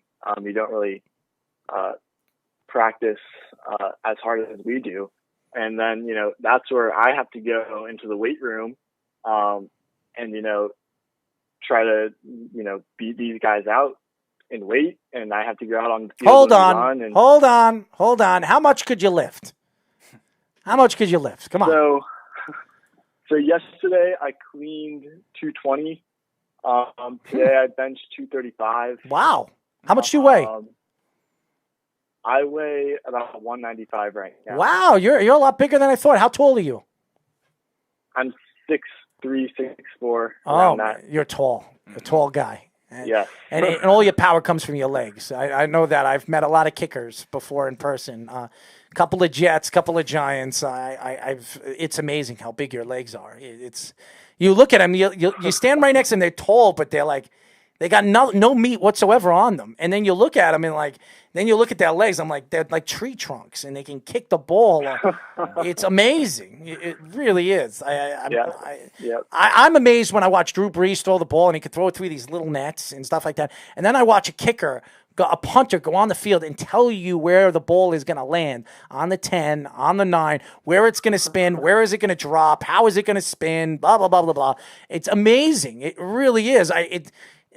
It's an art. It's an art form, and it takes years and years. It takes years and years to figure it out. I'll tell you this. I would be a terrible kicker. I would be a terrible quarterback. I was a good corner and good wide receiver, somewhat, but not playing Division I NCAA. It's an amazing thing when you know that you're a walk-on, Connor, and you got a full scholarship from Stanford being a walk-on. That is an incredible story, and I think a lot of people don't understand. When somebody offers you a full scholarship to a collegiate school as big and as known as Stanford to play football when you weren't even scouted, you weren't even recruited, you were a walk-on. Mm-hmm. You were a walk-on. And that is a story by itself, and that's an amazing accomplishment. Even if you don't do anything else, if you don't play in the NFL, the fact that you're going to get a college education for free at Stanford, kicking for one of the best schools, the number 16th ranked recruiting class in the country, is pretty amazing, getting one of those scholarships. Definitely. And like as I said before, the academics is a big part of it. And so like being able to like come out of Stanford or come out of college with a Stanford degree is absolutely huge. So what do you prioritize most with your game, with the punting game? Obviously, some go for power, some go for accuracy. Errol was talking about pinning him on the sidelines. You try to get it away from the returners a lot of the time. What do you prioritize most when you kick the ball? So definitely direction. As I said, I try to get it on the sideline, as close to the sideline as possible on every punt. When I practice, I don't practice just kicking it straight down the field. I practice going to the sideline, going left and right, and then get off time. You have 4 or 5, however many guys who are on the line that are big and want to hurt you and take that ball right off your foot. And you are in a bad position to get hit. So getting that ball off as fast as you can and getting it right on the sideline with then next, I guess, is good hang time. So, the returners can get down there, is huge. So I guess in order, I'd go direction, get off, hang time. I think what I've learned through punters that we've interviewed, it's all about the hang time, because the longer you can keep the ball in the air, the easier it is, where you can get to, you can get the players to get to the ball before, you know what I mean? So I think to me, it's all about the hang time. And I watched the kid Man, who was drafted by the New York Jets, and they said his hang time, he can keep the ball in the air for 6 or 7 seconds. I mean, could you imagine keeping a ball 6 or 7 seconds to get a special teams team to run down the field? And these guys can run a 40 and 4.3, 4.4. Some of these guys, that's more than enough time to get down the field if you can keep the ball, the hang time, for at least 6 seconds. It's incredible how high you can kick the ball. I mean, I saw a video that he kicked the ball in the air, and you can count 1 Mississippi, 2 Mississippi. It was 6.5 seconds before it hit the ground. It's incredible. That's incredible. Yeah. I mean, I don't care what anybody says. That is, when you have a weapon like that, that is an advantage for you and your special teams. Yeah. It's an advantage for you. And what is your hang time? What do you clock it out? Is it 4 seconds, 4.5 seconds? Did you ever clock your hang time? Oh yeah, definitely. And back when I said those are my rankings, those are all very close. Mm-hmm. I'm going for all of those. So I'd say when I'm in a practice, I like to average around 4.7, 4.6 hang time, seconds of hang time, just because I know my punts typically go 45, 46, 47 yards. Mm-hmm. So if if you want to like think about it, like what a good punt would be, you want to like match the distance with the hang time. So like 47.47. So I mean, I hit a lot of punts that are over 5 seconds. I think my highest one was like 5.4 or 5.5 or something like that. Wow. Yeah, I was pretty proud when I hit that. Yeah, I would be. I want to see if I could throw Speedy in the air. If I could throw Speedy in the air and see how long it would take him to hit the ground. I don't think it'd be too long. What do you think, Speedy? Probably wouldn't be. I'm smaller. He's smaller. Maybe we'll have Connor kick you, and we'll see how high you can get. I'm just kidding. Sorry, Connor. I like messing around with him. I love messing around with him. Anyways, I'm sorry. Go ahead, Connor. Oh, so just getting in the like high fours, like above 4.5, averaging that is perfect, especially in a game. Getting over 5 seconds, even better. That's great. As you guys know, we are talking to Stanford punter recruit Connor Weselman. Now, Connor, I know a lot of other athletes, they train in other sports. You know, off season, there are certain MMA, there's certain NFL players that do MMA. Some of them do boxing. Some of them, you know, play badminton. I mean, is there any other sport besides football that you do in the off season that, you know, help you stay in shape? Is there something besides working out? Because working out, it's a must, and you know that you got to train. That coaches are going to tell you you got to spend as much time in the weight room as you do on the field. They make you do that. They purposely push you to do that. Is there anything else you do besides extracurricular activities that you need to do that you know makes you a little bit more interesting and intriguing? Yeah. So in the winter I swim. Oh, okay. So my high school, we just won state the past 2 years. I was on that state team. So that was fun, and you know gets your core super nice and strong, and that's really important for kicking. As well as just like every muscle in your body gets it strong because swimming is hard. So Stanford has another Michael Phelps. Is that what we're saying? Is that what you're saying right now? No. Eddie Ledecky's already there. No. But it's definitely helpful for football. And then in the spring I play soccer. I'm a goalie. So I guess the punting's actually kind of different. And I definitely like football punting better. Mm-hmm. But I enjoy playing soccer. I can do pretty far goal kicks. I'm long, so I can dive and get good reach as a goalie. And then freshman and sophomore year, I actually did track, so I was a jumper. So that also helps my single leg strength for kicking. That'll help you in the combine. That'll help you at the combine, my friend. So don't worry about that. Well, I'll tell you this. I mean, I've seen some punters at the combine do some things that other players couldn't do. I mean, it is...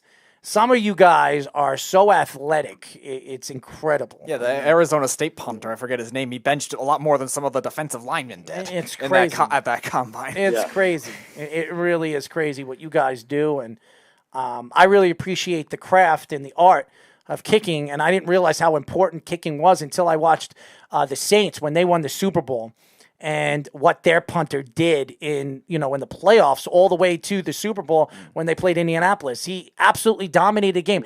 I believe the punter, to me, was the player of the game. He was the MVP of the game with the Saints against the Indianapolis Colts. He was the best player on the field. I mean, look how he positioned the Saints throughout the game. It was incredible what he did. So I think punting is so important.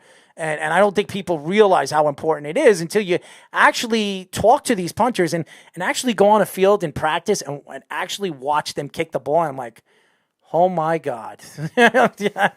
Look how high that ball went, man. It's incredible. It really is. Again, it's just like a slap shot. You don't realize when a person's at the point and he hits the puck and it hits the net how fast it is until they clock it. And then you say it's like 102 miles per hour at the blue line. Blue line to goal. It's like 102 miles per hour. That's a hard shot. You know what I mean? It's just It's incredible. It really is. I just don't think people realize why athletes make as much money as they do, and why people have to look at the sport and the athletic ability that these kids have to have when they step on the court or step on the field or step on the ice. It's incredible. It really is, Connor. Yeah. Well, I mean, I'm also, stretching and doing drill work every night too. So, I mean, there's that part that's like not practice, but it's just maintaining your body so you can swing up and through the ball. And then you have to have the perfect drop so that it hits your foot perfectly when you're swinging through to then be, a spiral, high. Technique. It has to be perfect placement. It's all about technique. They say that all the time. They say that all the time. So, just doing that every night. Yeah. Just like smacking Speedy in the back of the head during a live show. That deserves technique. I mean, when I do it and when people watch it, it's like, wow. I mean, that was pretty quick. I mean, it's technique every single time. It's part of my repertoire. You know what I mean? What do you think, Speedy? Yeah, I'm sure it is. So, Connor, we like to do this with recruits, okay? So I ask you a couple of silly questions, and you can give me a silly answer. Are you ready? I'm ready. All right. Question number 1. Boxers or briefs, and why? Briefs.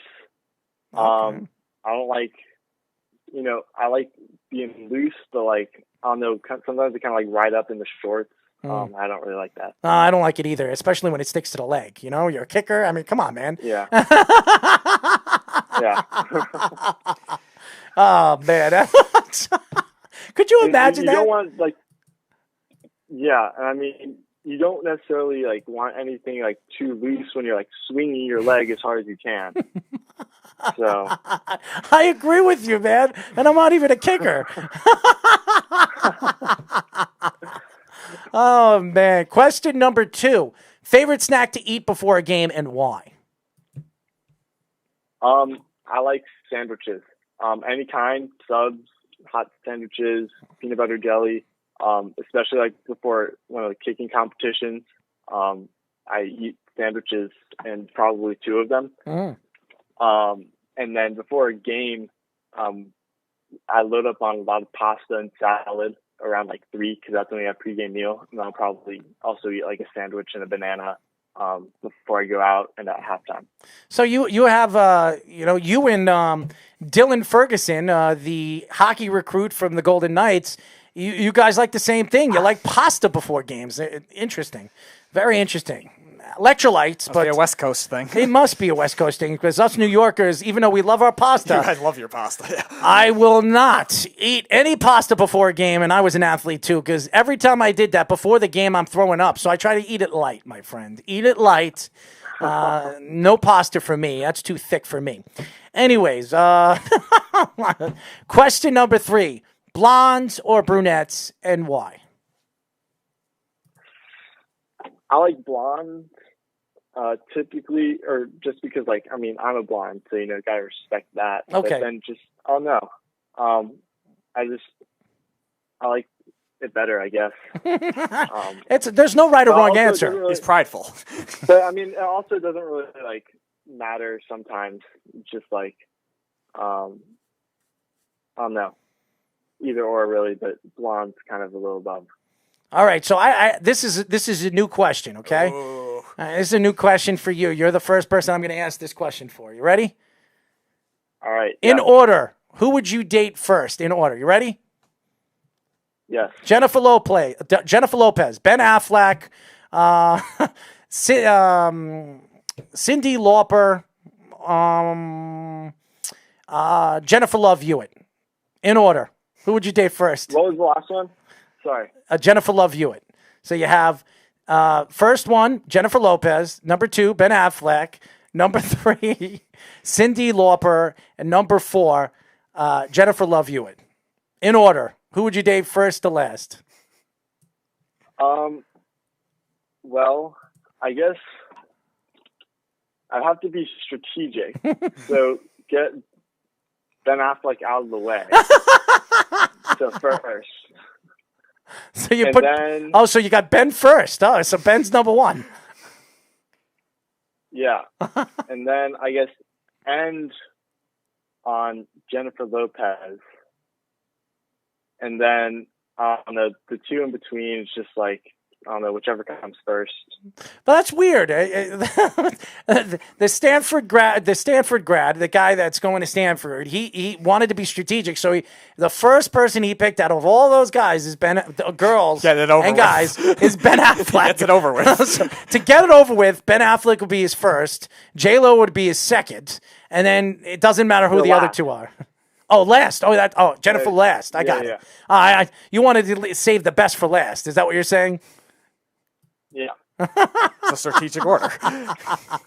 So there you go. From the Stanford guy. And by the way, guys, if you don't know what Stanford is one of the top 4 schools, academic schools in the country. You're talking about Princeton, Harvard, Stanford, Duke. These are some of the best schools. You have to have like a 4.0 average. You have to be dead smart. And to be a walk-on and get a full scholarship, I mean, that's a story by itself. It really is. That's an incredible story, and you should be proud of yourself, Connor. You really should. Thank you. And that's coming from me. And I didn't go to Stanford. I didn't go to Duke, and I didn't go to Princeton or Harvard. I'm not that smart, okay? I know a lot of smart people, but I am not that smart. So there you go. He's smarter. I wouldn't say he's smarter than me, but I would say book smart. I think he would be. What do you think, Speedy? Book smart, sure, yeah. Well, wait a second. How would you know you were book smarter than me? No, I don't know. I'm saying I could. But why would you say yes? Definitely. I said sure, not yes. See that, Connor? You see that? He's misunderstanding me. I did not say the word definitely. You see that? He's probably trying to tell you that I'm sure. stupid. I could telling you I'm be. stupid. No. See that, Connor? I'm stupid. Stupid by Speedy Petey, Anyways, Connor, thank you for joining us. And if there is a season, and if there isn't, next year there's a season, I would love to get you on to talk a little Stanford football, your thoughts of where Stanford is, where they're ranked. And I want you to be a friend of the show. So I'm very happy to have you on the show. It's an incredible story. And a shout out to Jillian, because you are another one, another candidate she reached out to. And she said she's very proud of you guys. When she reaches out to you and she tells me she got a hold of another recruit, and she is incredible. She really is. And if you ever talk to her, which you have, her story too is amazing. It really is. And Jillian, thank you for getting Connor on the show and Dylan on the show. You're doing a great job. So, Connor, why don't you tell the fans how they could find you on social media, my friend? All right. My Twitter is C. Weselman. It's Weselman. And my Instagram, I think it was on I don't have it memorized. I think it's like CUS something. I'll tell you what. This is what you do. When we send you the clips of the interview, and when you want to post it on your social media, send it to WWSRN_radio, and people will know how they find you. How's that sound? All right, sounds good. Yeah, well, there you go, man. I'm helping you out, man. So all the fans can get to know Connor Weselman. And Connor, thank you for joining us. You were great. I didn't ask you the question on if we hung Speedy to a tree, what would you hit him with? God. I didn't ask you that, so that's a good thing. But, maybe next time, okay? All right. Anyways, say hello to your family, stay safe, and we'll talk to you very, very soon, Connor. All right, sounds good. Thank you. Absolutely. Connor Weselman, and if you guys don't know him, you can hear the replay. Great kid, smart kid. Gave us some great insight of Stanford football, how he got into Stanford, and really the fact that he was a walk-on to Stanford is an amazing story. Hard to do. Hard to do. It's almost impossible to do. Right. I mean, hard to do. To get into the school is hard. Then to walk on one of the best collegiate football schools in the country, walk on with one of the greatest coaches in college football, and David Shaw, and practically sell him on your kicking ability. That is an incredible story. It really is. I don't care what anybody says. I think it's an incredible story, and he deserves a lot of credit. And that by itself is a great accomplishment, to get a Stanford scholarship and really get a chance to have a Stanford education for the rest of his life. That's amazing. That is an amazing story. We're playing for one of the best college coaches right now. Still, I mean, he's top 5. You're right. He's lost a little bit lately. We were talking about it. He's lost a little bit lately. His recruiting class. It's not. Yeah, I think he's had more like this 7 seasons, 8 and 6 seasons lately. Yeah. With this the way the his Stanford's, recruiting class was rated 16th in the country. So that's a good sign. Good. Yeah, that's a good sign. I think the Pac-12 as a whole has lost a lot of recruiting in the past, and I think that has hurt them as a whole as well. So he hasn't been able to have that same kind of game. Plus, I didn't ask about it. Usually I ask the Pac-12 guys about it, but the Pac-12 parody, the Pac-12 After Dark crazy games, they always get you. And I'm sure you get me too, man. I wonder if you're wearing underwear today. Are you wearing underwear? I am wearing underwear today. Are you sure? Are you wearing tighty whities, man thong? What are you wearing? Really? None of the above. Well, you just said you were wearing underwear. What kind of underwear are you wearing? Not any of those. So are you wearing boxers? Are you a boxer guy? No, I'm not boxers. I think they're boxer briefs. This one. You like it, so you like it, close to your legs. You know, you like it sticking to your legs. It's probably not close to my. Well, you have a lot of fur over there, right? I have a lot of fur. What are you implying? I'm freaking Bigfoot. I don't know, man. What you tell me, you might be over there. Anyway, I wouldn't reveal it to you if I was Bigfoot. Well, I don't want you to reveal it to me. You want me to throw up? I mean, seriously. Anyways, that's it for our show. I don't think you would throw up. You would be the only person who knows that I'm Bigfoot. If I was Bigfoot, I think you would want to embrace that and keep it a secret. How would you be Bigfoot? I don't know. You would be Bigfoot in your pants or Bigfoot somewhere else? I don't know. I don't know. Tough to tell. You were the one who brought up the hair. You're the one who told me you don't shave. Is that what you told me? What do you mean I don't shave? I've shaved before. That's not where I'm telling you. I'm not talking about your face. Shaved there, but that's what I'm talking about. Okay, I haven't shaved there. Fine. Yeah, he has an Amazon rainforest, ladies and gentlemen. That's what he has got. All right, so Bigfoot is to be found in the Amazon rainforest. Well, I don't know with you. It might be. I mean, they haven't found him, so maybe he is. They have not found him. So according to Errol, he's in the Amazon rainforest. Everyone go investigate. Well, there you go. And if not, you can go in Speedy's pants. There you go. Anyways, that's it for our show, ladies and gentlemen. Bigfoot wouldn't fit there, but okay. How do you know? Really? I mean, you're implying that Bigfoot is tiny? I didn't say he was tiny, but who knows what you have hidden over there, you know? God. Anyways, that's it for our show, ladies and gentlemen. As you know, this is Below the Mic. We are live every single Thursday from 6 p.m. to 8 p.m. New York Eastern Time. Next week, it will be a new week and a new time. The original Below the Mic time. Yes, at 10:30 p.m., me and Speedy will be doing the show. It will be a late night show. I missed most of the show, but you are way off, Errol. Well, Carl, ladies and gentlemen, I am way off all the time. And if you want to strike, you want to hit through the fence, you might as well hit through the fence, and that's what I do, buddy. What is he way off about is the question. Is he way off about fighting Bigfoot? Well, that too. I mean, probably. Carl, we'd like some information if you know any. Not playing can make a difference. Well, he's saying not playing can make it. That's his opinion. In my opinion. Oh, he's talking about what? I disagree. I disagree. Right. But everybody has a right of their own opinion. And Carl, you have your right. Listen to the show. Listen to the replay, Carl. If you missed the show, Carl's one of our oldest fans, and I love Carl. And he's based out of Tampa, Florida. He's a teacher over there. He's a coach over there. Love the guy. He's got some good insight. I just disagree with him on the fact that not playing can change anything. So, I don't think it's going to change anything. So basically, with him being from Tampa, we need him and Jeff on the phone at the same time. I don't know about that. Jeff would probably conquer the time on the phone. But Carl, I love you, man. And definitely listen to the replay of the show. If you haven't downloaded the app, you go to iOS WWSRN on the Android Worldwide Sports Radio Network. Tomorrow, we have shows lined up for you. We have the Wise Guys on tomorrow. Who else do we have tomorrow? That's it. There's just Wise Guys. Just Wise Guys tomorrow? Just Wise Guys tomorrow. Only one for Friday. Well, we have some new shows coming to the network very, very soon. I'm working on one of them. I'm going to be talking to one of them tonight. It's going to be another MMA show, probably, and other shows going to be joining us very, very soon. Well, that's it for our show, ladies and gentlemen. We will be back on Monday. Me and Speedy talking sports. Speedy, make sure you buy a shaver. Shave between those. No. Why not? That is not happening. Well, I think Connor would shave over there. I think he shaves. All right, you can go ask him when you call him back when we end the show. Well, I'm not going to call him back to ask him if he shaves over there, but I'm asking. Thank God. Thank God. Why thank God? I'm sure Connor would not want to tell you that. I think Connor would answer the question just as well as Dylan would. I mean, seriously, Speedy. I mean, I'm trying to help you here. If you're a man of dignity and a man of understanding of what women want to see, you shave over there, you know? No. You hear that, guys? No. Speedy will not. I will not reveal anything to you. By the way, Carl says, nothing wrong with disagreement. Sorry, I couldn't call in to make my point. You can call in on Monday, buddy. Monday, you can call in. I know you're working. School's starting for you. And listen, stay tuned. Keep listening to our show, even when you go back to school.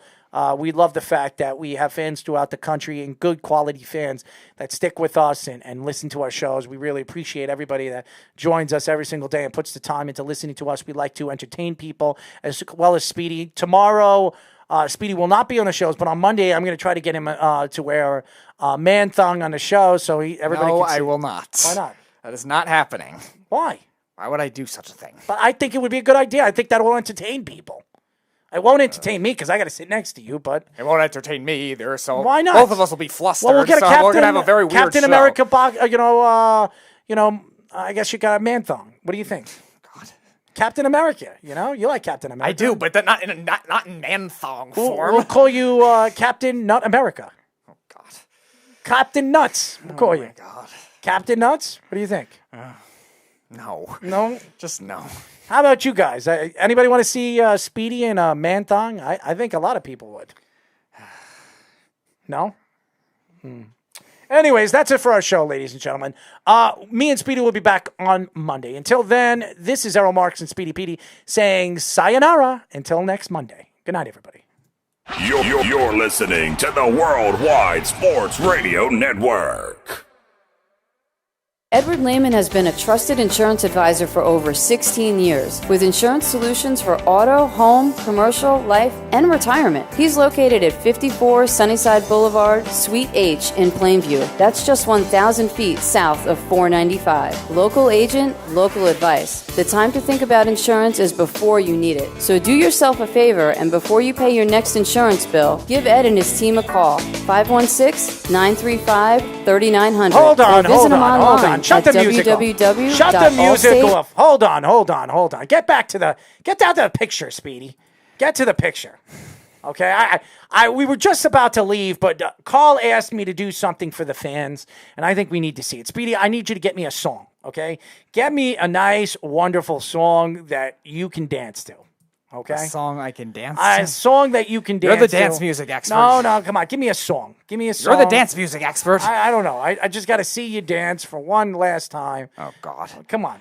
All right, pick a song and I'll do it. I need a song, man. Give me a song. Somebody give me a song for Speedy to dance to. All right, Carl, you pick a song. Yeah, because we need to seal the deal for this guy. I think people want to see Speedy dance. And Carl, give me a song to dance. Why don't you get a camera caption so you can stand over there, okay? So we can dance. You want me to stand in front of the camera? Hold on. I want to get a camera feed over here, right over there where Mark would be sitting, and I want you to dance over there, okay? So all right. So while Carl does that, I'll come on, Carl. Pick out a song. Pick out a track. Speedy, the wonderful Speedy Petey, to dance to this track. We need everybody. Instrumentals, please. What do we have? A spin-off over here, Speedy? Yeah, I'm trying to get the camera off. Okay, so here we go. That's perfect for you. That's fine. Right there. That's great. That's good. All right.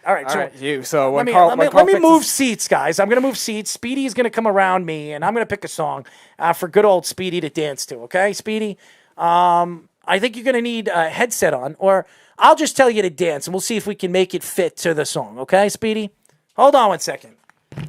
All right. I'm going to sit over here for all you fans out here. Okay. All right, Speedy. We got to pick out a song. We got to pick out a track. What we got, Carl?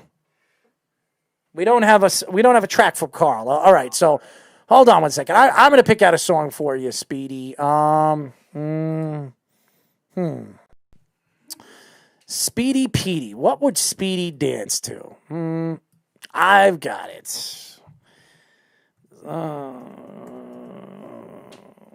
Sweet. Right. Hold on. I've got it. Hold on. Oh, I've got one.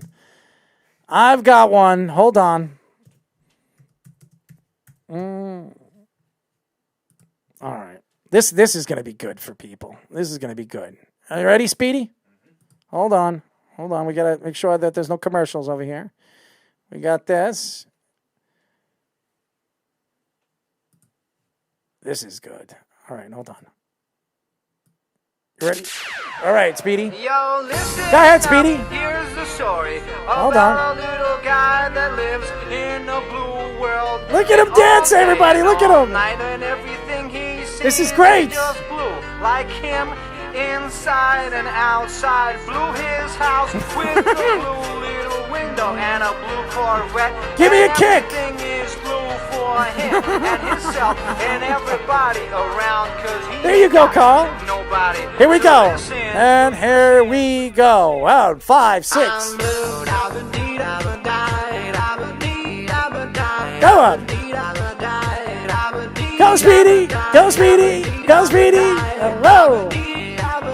Whoa. Hey, I'm blue.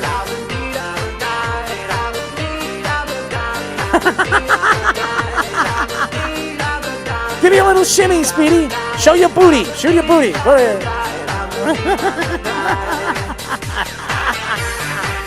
Oh, man. All right. I occupied you guys enough. Ladies and gentlemen, that's it for our show. I'm done. Speedy did his dance. You guys got what you wanted. I got to go. I got other things to do. I've got a life to move forward with. But we will be back again, like I've said, over and over again. We will be back on Monday, me and Speedy. So until then, this is Errol Marks and the dancing phenomenon, Speedy Petey, saying good night. And I hope you guys enjoyed that recreational dancing of society of Speedy Petey. Good night, everybody. You're listening to the Worldwide Sports Radio Network.